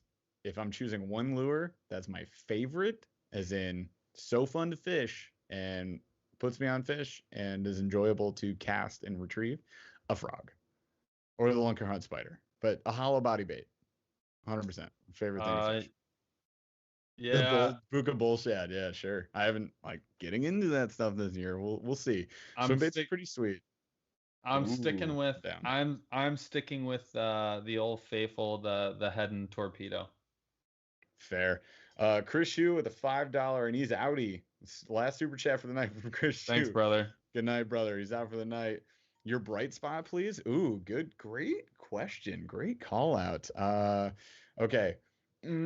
Quickly, bright spot. I mean, if there's one thing, I'm done with this whole vaccine thing. So that's an ideal. That's a big ideal. I don't have to worry about that thing anymore. And it sucks worrying about it. So I feel you guys if you still are. But that, and it's my birthday in 2 days, aka Saturday. I'm going to a hotel with my family. It's gonna be fun. I would say that my wife and I took like 2.5 hours and cleaned our cars. I haven't cleaned my truck since I bought it in like 2019. It's unbelievable. It's like a new I do the vehicle. same. My truck looks so bad. It's very like neat and orderly. Yeah. There's no trash, but I never like wipe it down and vacuum it. So it's the Yeah. first time. It's 2 winters and a lot of hunting trips. Yeah, it looks great. I get in there, I was like, holy smokes, it's unbelievable. Right. That's a good one. Nathan Parliament also, and again, welcome to Charducers. You're fantastic, man. So Yeah, we're bro. definitely gonna hit this. Best shorts beer. I miss living in Michigan. Man, I wish I could think of a bunch of the Bel Air problem is Brown. that I mean that's a good one. Like the problem is that they don't nationally distribute or Lil package Humma. like most of their good stuff. Those are fine. I would say the one I drink Say the most locals though light. is huh? Don't say locals light. Soft Parade. Soft Parade will jack you up, and it's delicious. I'm not. That's just not up my. It's not up my alley. It's like Founders Rubaeus, but I think it's actually a little better. So I'd say Soft Parade, and it's like my wife's favorite canned beer, so I get it a lot. All right, back to the what was the other show question? Dalton Miller from Instagram asks, "What's a good pull for a Corrado MGL?" Anything, bro. You already won because you got a really nice reel. Well, no, but the MGL, right, that's the super small It's a smaller spool. profile, No, it's a small smaller spool. spool. Ultra small spool, and it's ultra smooth. So the idea Yeah. is that you can cast it. It's like a BF. It's supposed to be like a BFS, like an ultra light rig, right? So like, what's a good ultralight rod? I know St. Croix. I think they have a panfish. Is it a series or style like rod? Um, I know St. Croix makes one. That that's what I would actually target it. But Yeah. I think when you asked me that question, I asked you a follow up, which was, what are you actually using Yeah. it What are for? you fishing for? Because if you're fishing, like if you're just trying to fish ultralight lures, you want like a 4 foot, like a same point, like a panfish rod is like perfect because you can get a big fish on it and you can, but Mhm. you're gonna have to work it. Like it's not just gonna come to you and you're not gonna be able to rip it out of the weeds. You can use that MGL on a regular rod. It's just not gonna have a lot of, it's flipping and pitching because it's not gonna have a ton of Yeah. line that you can put on it. So yeah, I mean, I would go like ultralight braid and put it on like a 6 foot, like medium light. That's what I would do. Any medium light six Yeah. foot is like what I would say. I'm pretty unfamiliar with that reel, so I'm not going to respond to that. But I like it. Good advice. Next, we got J Hoch121. How do I maximize my opportunities in short time, 2 hours after work? Uh, Paul, you're on Google Drive. I can't read. There we go. I'm not doing anything. It covered me up. That was Chaz. Uh, so how do I maximize my opportunities in short time? Got 2 hours after work fishing muddy water in New Jersey. 3 to 5 p.m. time slots. We're in the afternoon, and it's my second year bass fishing. Cool. Good question. We kind of answered the muddy water question, but if we're saying you've got super short time, you want to do high producing lures. So, Paul, give me one high producing lure for muddy I'm water. covering I'm covering I'm Covering is covering good. ground. So You got it. I'm looking Search for bait, spinner baits, crankbaits, chatterbait. top water, yep, chatterbait. That's where I'm going. You could, and I wouldn't go for anything that's like big bass only. You just want to get Yeah. into numbers. If it's your second year, Yeah. medium size, half ounce spinner bait is probably where I'm going. You're not Yeah. going to get hung up very much. You're going to get decent fish. They're going to be pinned. You're not going to lose them. Cover a lot of water, and by carrying Mhm. 4 or 5 of those, you can pretty much fish any water. Yeah. If you're going minimal stuff, spinnerbait, chatterbait, I would Yep. take a square bill. Yep. I'd be happy with that. Depends on the depth of the water that you're fishing, but yeah, if it's muddy, like we talked about earlier, you want to create that ruckus and drive them nuts. And I know if you're in New Jersey right now, your water temp's got to be pretty warm. We got to be good. We're You're warm probably in enough. the 50 You're in the max. 50s. I You're would in, say too, we're in the 50s. They got to be in the 50s. almost. I wouldn't say 50s. We're at like My lake's in we're the 50s. we're It's like 52. yeah, but if he's fishing probably bigger water. I would It say depends. It depends on where you're fishing. I don't yeah, know. it does. It always does. I would say the other thing too is the thing about a moving bait, you're gonna make a fish make a choice. Yeah. Like with that moving bait, they're either gonna hit it or they're not. So like by searching water and by moving it relatively fast, you're giving Yep. them like a short window to make a decision. So the only time that's not gonna work is probably when the water's super cold. So like otherwise, that's your best bet. Yep. We got a super chat here from Nick Andre. I am horrible at using a bait caster, like I've mentioned. So, what spinning rod and reel would you recommend for frogging? Oh, we got a chat, man. Before we get to that, you guys, everybody in chat right now, there's a $25 Monster Bass giveaway that we didn't mention at the beginning because we had a whole bunch of other cool stuff to talk to you about. And we always forget about this. There is a giveaway. There is a $25 Monster Bass card on the line. It's an e-card. I will email it to the winner. There'll be one winner from chat. We're going to choose randomly, and we're going to launch that here in a little bit. So hang tight. If you're here, good job. Stay here. It's going to happen.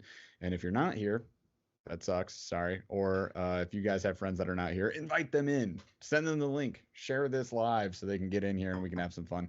And somebody can win $25. Good for everything but the subscription, aka Burly hats, Monster Bass, clothing, apparel, all that stuff, and lots of tackle. It's gonna go down.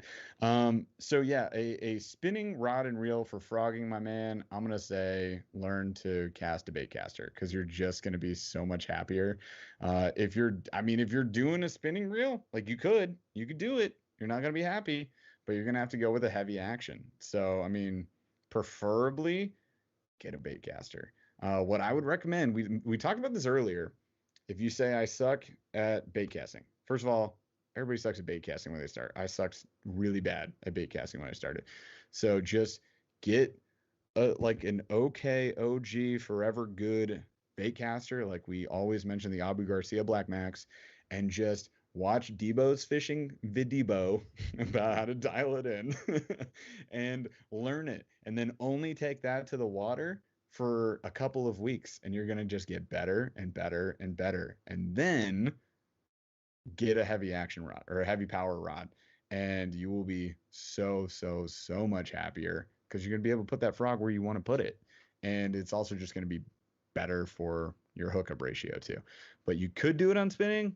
You're just going to have braided line on there for sure. Heavier braided line on a heavy power spinning setup with a big old reel, and you could do it. But I highly recommend learn how to bait cast. Yeah, and Whitey XJ called out practice thumb control in the backyard with monoline.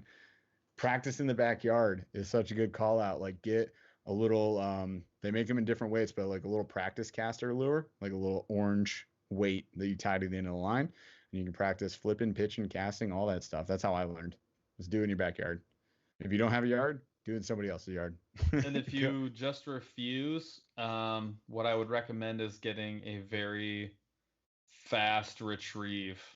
You want the difference between the reason that the reason bait casters work really well is they're a winch and their retrieve speed is super fast, and they Way cast faster. a lot further than a spinning outfit does. Yep. So my recommendation would be get yourself a like Lose Speed Spin. I think they make a Pro. Or get yourself like what is the Cast King? Is it Speed Demon? Speed Demon? Yeah. I think it's like the fastest one out there. It's just Spinning? yeah. Is Oh, that yeah, what it yeah. is?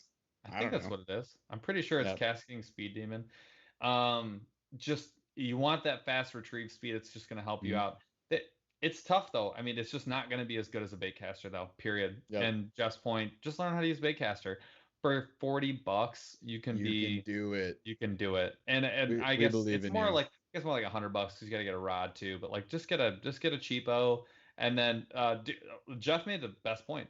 Watch a video. I'm telling you, there's YouTube videos So out there. many good videos. Debo's video is phenomenal, and it's just really simple. I know it seems difficult, and it will take some practice, but dialing is the most important thing. Cranking up the magnets and cranking up the resistance. You'll get it figured out in like an afternoon. It just takes time. Just practice. Like anything else, you'll get better. Chaz, yes, you should have a camera on the members only live. 100%. Oh yeah, and we will. Your cat should walk across your face the whole time. All right, so then let's do Musty Hobbit. Yep, and then actually should we launch the giveaway now? After and then we'll answer the next two. There's and then no rapid fire, so yeah. All right, y'all. We'll do this. We'll do this for the real fans. We'll do a rapid fire for the real fans after the giveaway. So if anyone wants to hang out a little bit longer, you can rapid fire us quick questions. They got to be quick. They got simple, easy questions. You can give us a bunch and we'll just answer as many as we can, and then we'll go off air. But we're gonna launch the giveaway right now. It's giveaway time. So all you gotta do, chat. Tell your friends that aren't here that they are being losers and they need to get over here. So invite your friends, invite them to the chat, and everybody just chitty chat, start chatting, and that's how you enter. Say whatever you want, and Chaz is gonna leave. You better not mute us. Don't mute us, Chaz. Okay. Okay, good. I trust. Are you rolling? Are we doing the giveaway, Chaz? You're gonna be back in time. All right. Giveaway. Perfect. Giveaway is going. Don't worry. Chaz is going to help us pick a winner in a minute. So keep chatting, you guys. That's how you're entering. And then we're going to pick a random chatter as soon as we answer these two questions. So next question from Musty Hobbit off of Discord. Only Discord question. So we appreciate you guys if you're on Discord for us.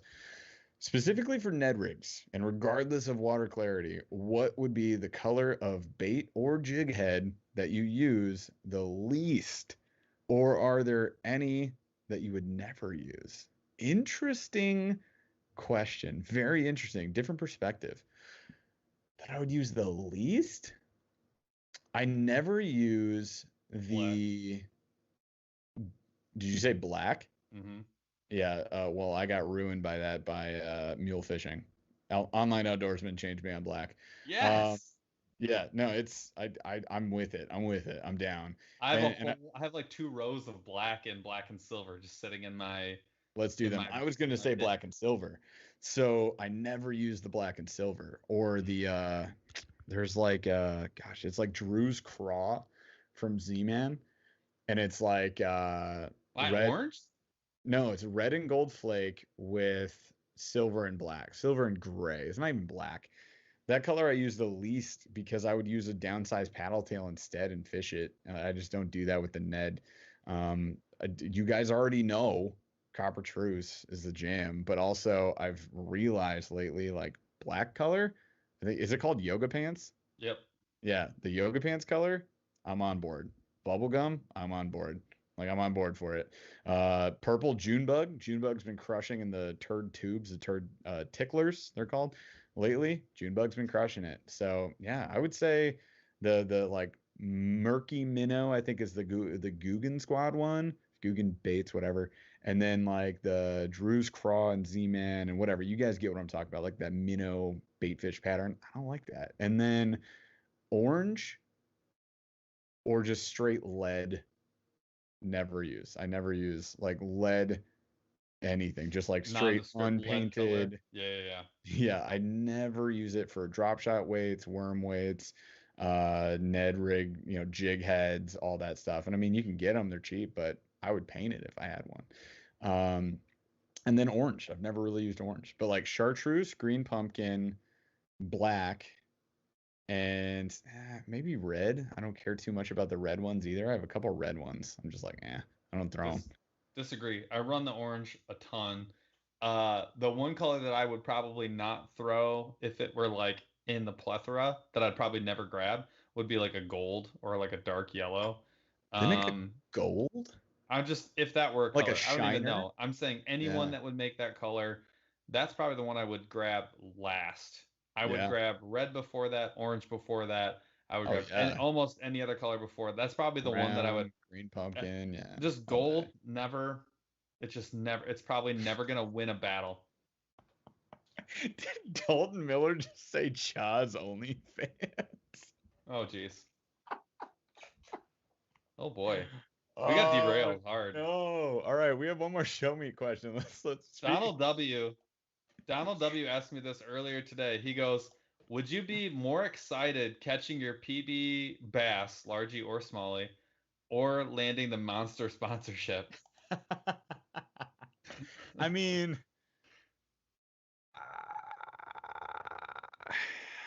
you guys have seen us. The financial implications.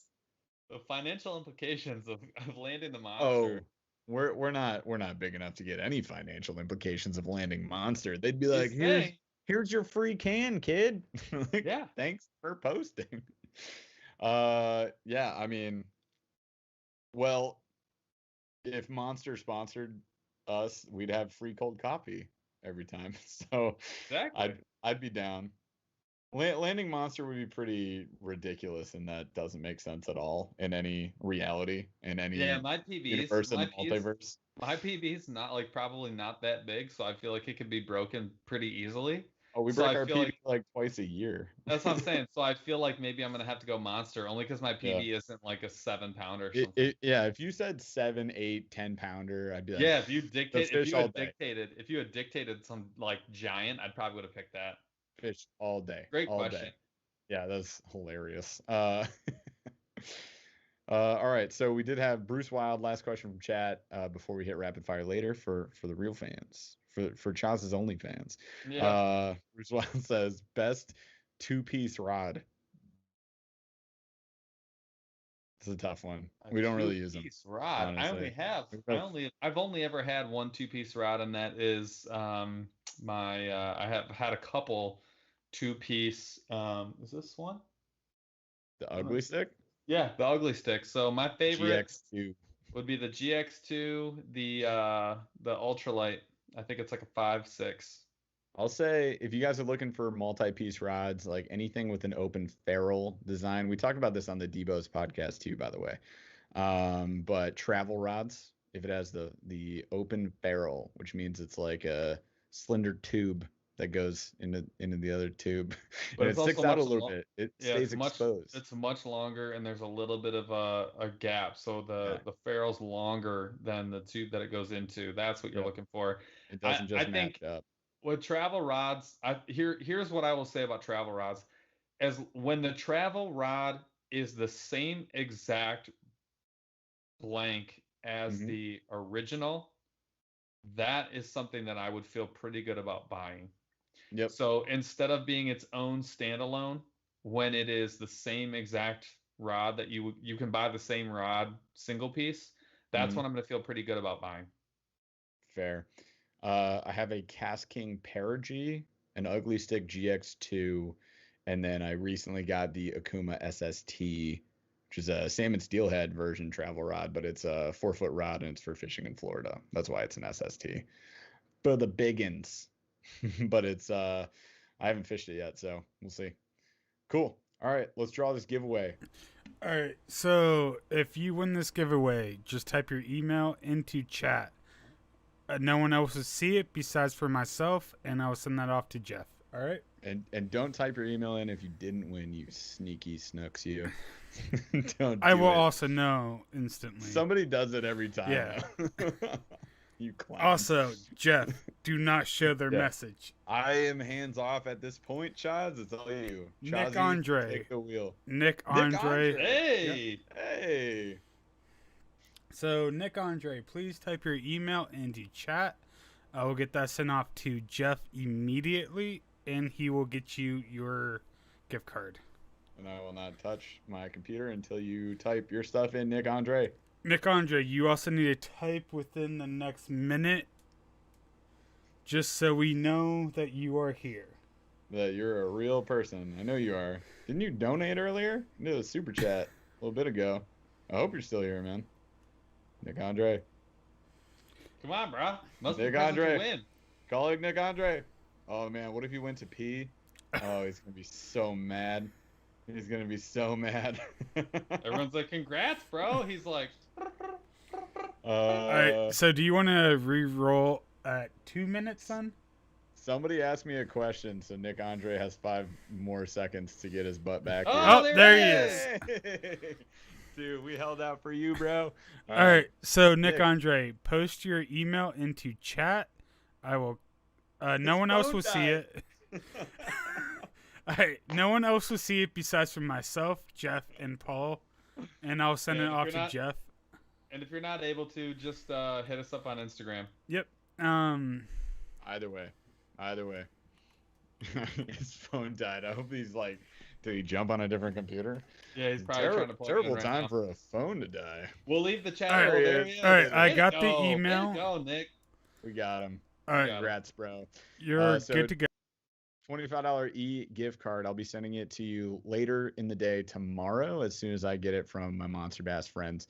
For all y'all that didn't win, guess what? We do this every week. 52 opportunities a year for you to win $25 in Monster Bass, and $25 gets a lot of tackle. It also gets you Dope hat. a hat if you want it. So yeah, congrats. And at this point in the show, we're gonna it's a viewer question show, so we got to do a rapid fire, but we don't have a guest. We're the only guests here, so I guess this is your opportunity to ask us any burning questions you got. My real fans are hanging out. You guys are awesome. So hang out. If you got a couple questions for us, hit us real quick. Like what's some easy softball questions? Treat it like a rapid fire. We do rapid fire every episode, so you guys know how this goes. You can do it. I believe in you. Congrats, Everest. That's sweet, man.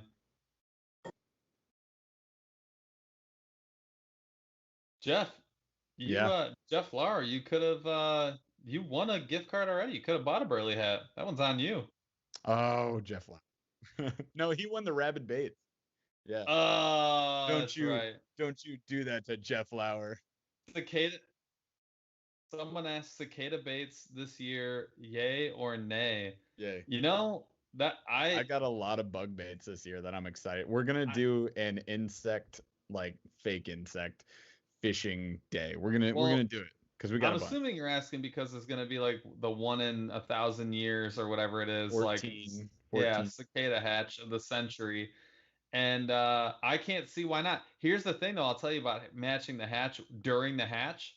Yep. It's not always that good because there's a billion alternatives that are all on top of the water. You came to an all-you-can-eat buffet and you were like, "Here's my ribs." You went to like the Chinese buffet and you're like, "I brought wontons." They're like, "Bruh, Yeah, I brought one. bruh, we got wontons. We don't Here's need my wontons." crab ragoon. Did you want more crab ragoon? No. Yeah, so I've had 8 plates of crab ragoon. I don't need any more. I don't know, bro. I don't know. I don't Good need question, though. Great question. No, that's great. I do have it. I am gonna throw it. I agree with Paul. But I think we're gonna catch on it. I think it's gonna be good. It's like, so Paul has the smuggler from Chase Baits, which is like a gigantic bird, and the little cicada is like a microscopic version of that. It's gonna catch. It's gonna work. What was next? Nathan Parliament with Everfish, the chain of lakes with Torch Lake in northern Michigan. I have not. Have you? You have? Are we going there? Yeah, sure. Is it good? All right, cool. Yeah, Well, we got some spots we're gonna pick out. You guys don't worry. We're gonna travel. We're gonna do some stuff. Mark Terrio, what's your best trip planned for this year? That's a tough one because we don't plan that far out right now. Like nothing's really planned more than a week. We haven't even planned this week. Oh, we did plan this week. I think Fishing with we Debo? are. Well, yeah, but we talked about fishing with Debo. We also talked about doing a river cleanup with Online Outdoorsman Ooh, the next week or so. I'm really excited about that. I'll be honest, like meeting people who are, I mean, he was just a really cool person, like a neat human being. Excited to meet him in person and to do something cool. We always talk about trying to do, things that actually matter. And yeah, I mean, is it going to change the entire planet? Yes. Cleaning up a section of river will change one portion of the planet. So I'm excited. Just wait till you guys see what we find on the river. What's up, Joss?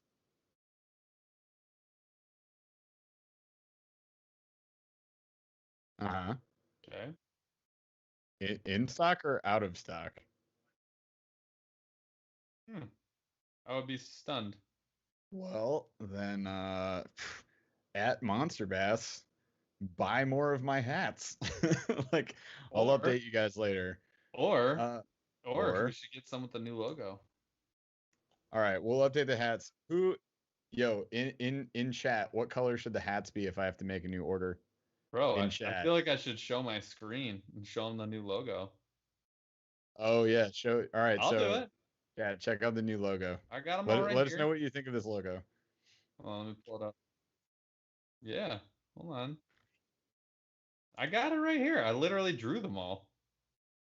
Yeah, but he's gonna pull it up on like our special. Oh, okay. All right, Chaz, you do that while you're doing that. Why don't you trust Chaz at 59 episodes in, bro? I do. I just didn't think about that. It's a good idea. All right. Yeah. What color am I seeing here? I got olive. I got black on black. I got orange, orange and black. Yo. I don't know if I can handle. I don't know if I can rock the orange, you guys. I don't know if I can do that. I gotta wear the thing for my job. Like, come on now. Gray. Okay, the back is gray right now. Like the mesh is. Bro, I just added a Burly hat to my cart. Looks great. Yeah, B Dooley, we've been able to add it, so double check, refresh, check again. Gray, blue. You guys got all sorts of copper do. See? Hang on, we're getting there. So, Chaz, you got that pic on screen? Olive drab's a good one. I like that though. There was a question about next. Yeah, hit the next question. There's a question about next dream kayak. Next dream kayak? I got Old Town. If you're watching this, I'd love to have a remote control boat. I don't know. Yeah. This is my turn. You wait your turn. All right. Old Town, remote control boat. I would go for it. Unlike all the ponds and lakes, it'd be fantastic. It'd be super fun. And I can paddle if I have to. But I can't think of another kayak that I'd want to fish with. What? Nope. Can't think of it. Go ahead. Wow. You're wrong. Oh, yeah. So check out the new logo, you guys. That we haven't put on anything. But this is Paul sneaking around. I just did it. Well, yeah. This is Paul dinking around with our logo. Let us know what you think of it. Guillermo says, "What the hell happened?" Massive. It must be the size of a vehicle. Just when we said we trusted Chaz. Anyways, purple and chartreuse. Anybody? Purple and chartreuse? Is that the deal? Let us know. I mean, you can tell us if you don't like it. We're not gonna do it, but I like it. Somebody who said don't like the purple and colors. puke. Chartreuse is puke. Is it not chartreusey enough? That's fair. We're getting some. We're finally getting some. We're getting a little love. We're getting some love. Yeah, well, the logo has been forever. It's still gonna be that logo, but I don't know. We can stick with the original chartreuse and green, but dude, everyone's saying white and blue. I have one of those. white and blue. I have Fair, one. fair. I have one laying around. We'll think about it. Make it brighter. How? Literally how? I mean, we can try. So let me We'll dink around with it. Dream kayak. My next dream kayak would be I do want to get a prop pedal, so I would like to get one of those Old Town Sportsman's with the pedal. But I kind of want Bixby to hit me up and be like, all right, look. Yo, Bixby liked a couple of our posts recently. I just got one today, and I'm kind of like, I know they're out there. Bixby, what's up, dude? Bixby, I would run that. I've seen some people run those in the Hobies, and they've gotten 3 to 4 hours out of them. I would use that. That just like fits my style of how I would want to use it, like to transport yourself across Lake St. Clair, then do the pedal, then use it to get back home. That's cool. Oh, you want a pedal and a motor? I see. That's what I'm saying. I want the best of both worlds. So the Bixby, fair enough. They make a Bixby drop in. It drops right into the center of where your pedals go. That's fair. I like that. You can also drop it off the back, but yeah. Yeah, or the other thing too that I like, I would also like a 21-foot nitro. That'd be a nice kayak. Yeah. Jeff's like, I was reading chat, and then I was like, 21 feet, that's a big kayak, bro. All right. We had I kind of missed Mark Terrio, like the best trip plan for the year. So yeah, so fishing with some more people. We got that. Oh, we did cover that. We talked about the online outdoorsman. We're gonna go clean up the river. Jackson Rusk, do y'all ever prank war against each other? Okay, here's the thing. If a prank war begins, it will only lead to major casualties. So I feel like there's an unspoken truce at the moment where we're like, hey, do you want to make this trip a living hell? Because I'm committed. I'm committed I'm committed till death, and I just won't let go. No, for sure. There is there's one game that always exists, but it doesn't work on either of us because we inhale our food. I've never set a sandwich down in my life. Yeah. So can we talk about that on this podcast? Well, see, you brought that up, and I think it was during Debo's you brought that up, and I neglected to mention, and I thought about it, but I didn't want everyone to get in trouble. The first rule of that game is if you know the rules, you're playing forever. I made that rule up. That means that like if you know what's going on, you're playing. Period. Oh yeah. So.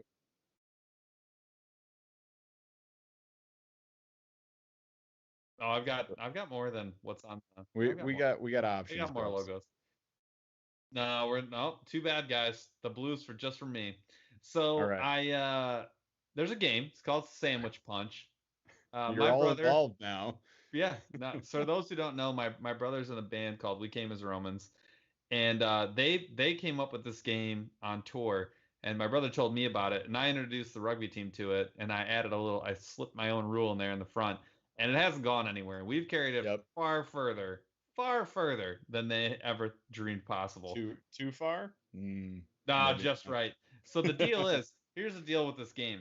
First rule, if you know the rules, then guess what? You're playing forever. So you listen, you're playing forever. Second rule is you'd have to define a sandwich. And I'm not going to go too far into it. We don't have time for all this. But basically a sandwich is any protein. And I mean any protein. That could be a dead bug. That could be a hot dog.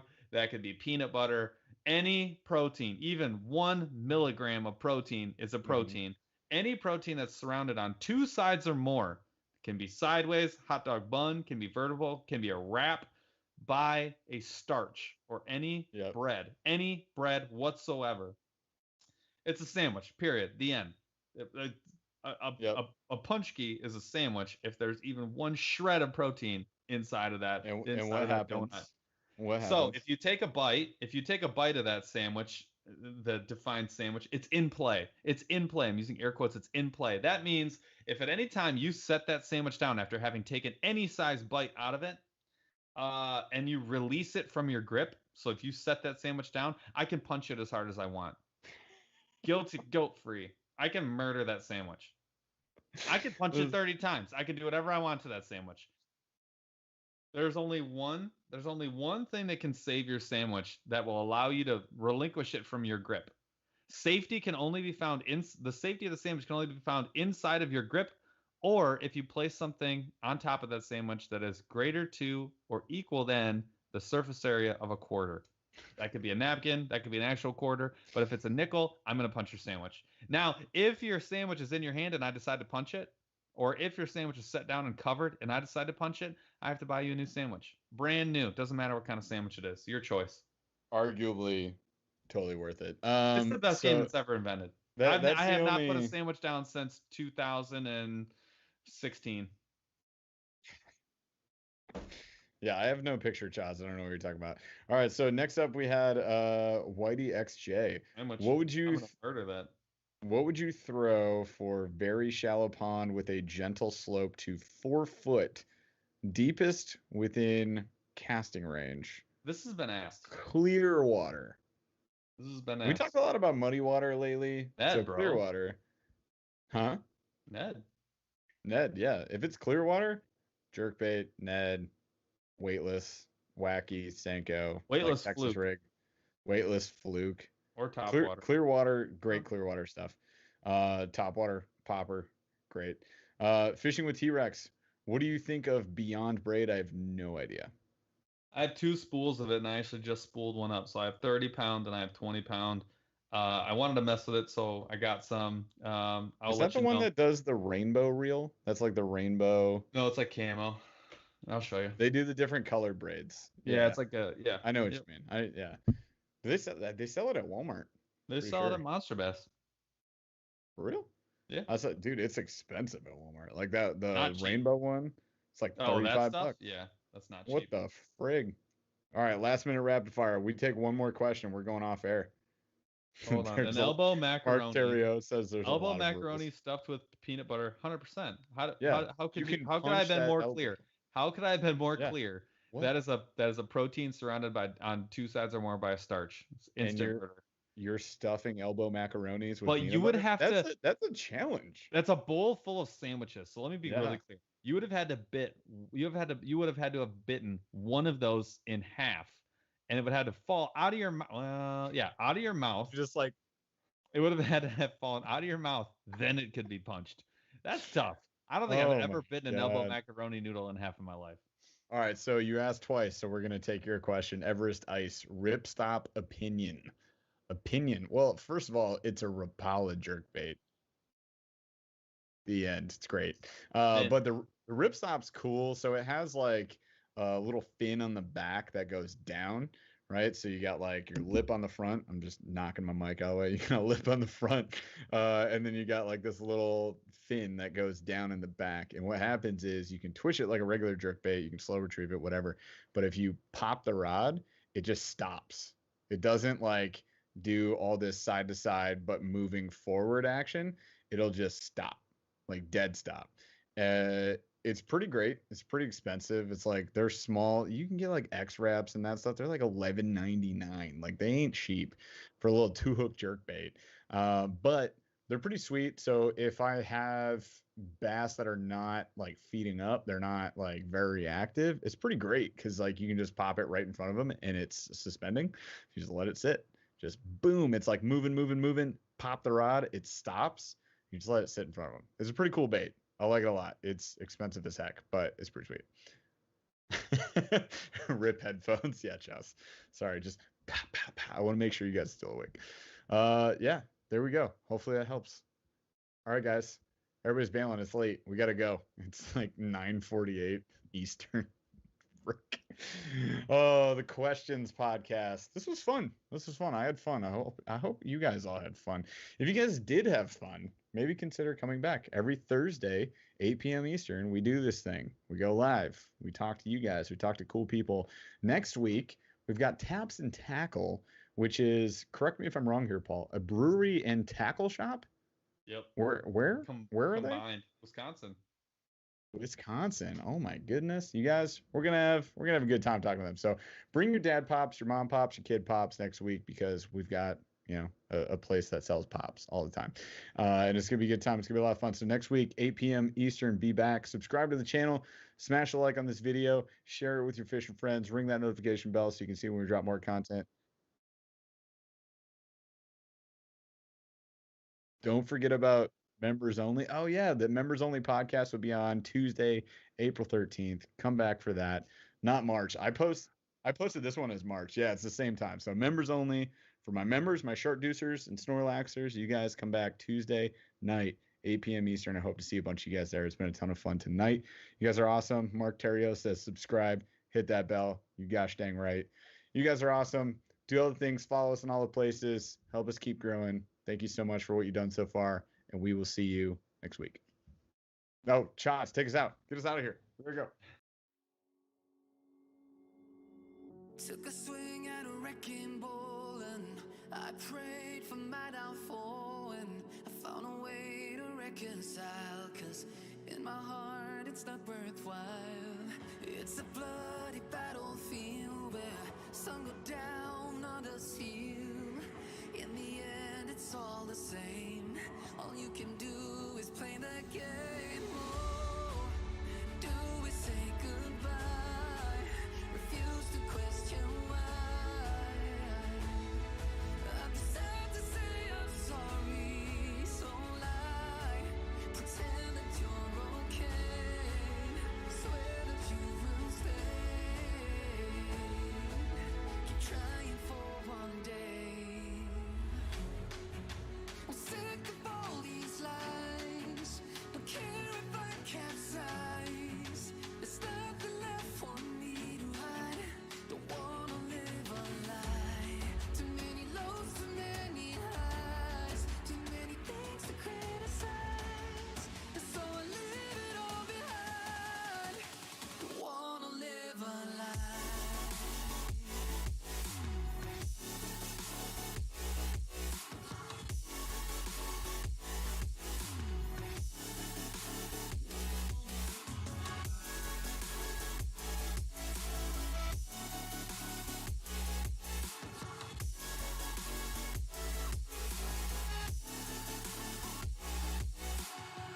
Life kept spitting at my feet and forced me down a dead-end street, when all I had went up in flames, burning only dark remains.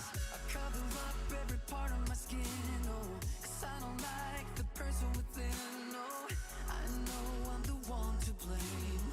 All I can do is take the shame. Oh, do we say goodbye? Refuse to question why. I'm too sad to say I'm sorry, so lie and pretend that you're okay. Swear that you will stay. Keep trying for one day. Whoa, I'm sick of all these lies. Don't care if I capsize. There's nothing left for me to hide.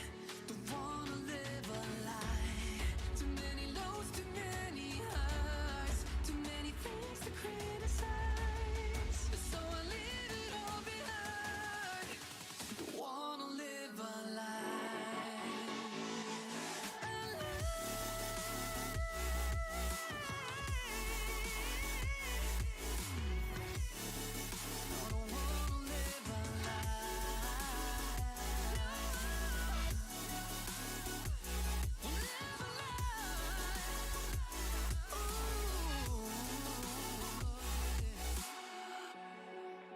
Sick of all these lies. Don't care if I capsize. Oh no.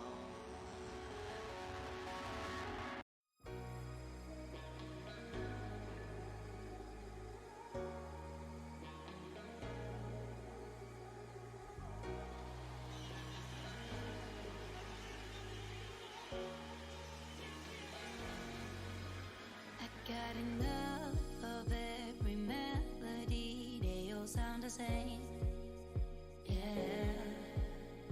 For my broken heart, no remedy. But maybe if you stay, we can get away with it. 'Cause you make me love my imperfections, answer all my questions, just to show me what's on the other side of inhibition. No apologies, my baby. I do you do 'cause I'm feeling so good. Ooh. I do you do 'cause I'm feeling so good. Ooh. Oh, my darkest memories, now let me fall back. But you'll be there, ready to rescue me if I go out of track. We can get away with it. 'Cause you make me love my imperfections, answer all my questions, just to show me what's on the other side of inhibition. No apologies, my baby. I do you do 'cause I'm feeling so good.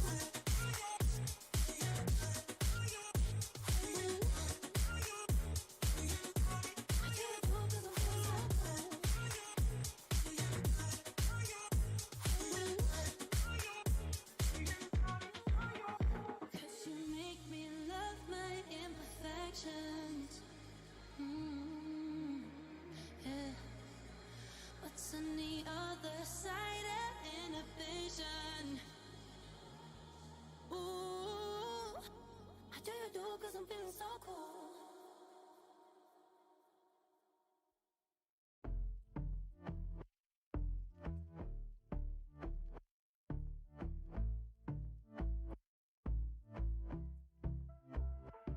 And I've been chillin', watching the ocean with you. Baby up with a slow motion crew. And we up in our cloudlands when people change, but not us. And we just chillin', kicking it, kissed by the sun. Could be soaked to the skin in the mall soon. I know she got the good vibes when seasons change, but we're the same. Even if I lost all my money, the zero runs deep, honey. And I don't need to speak a single word, 'cause you got me holding, holding. Even if my jokes aren't funny, my tongue tied up on it. And I don't need to speak a single word, 'cause you got me holding, holding.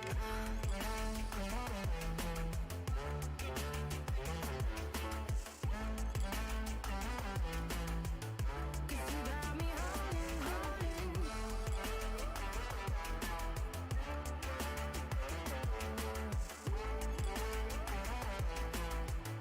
Cause you got me holding.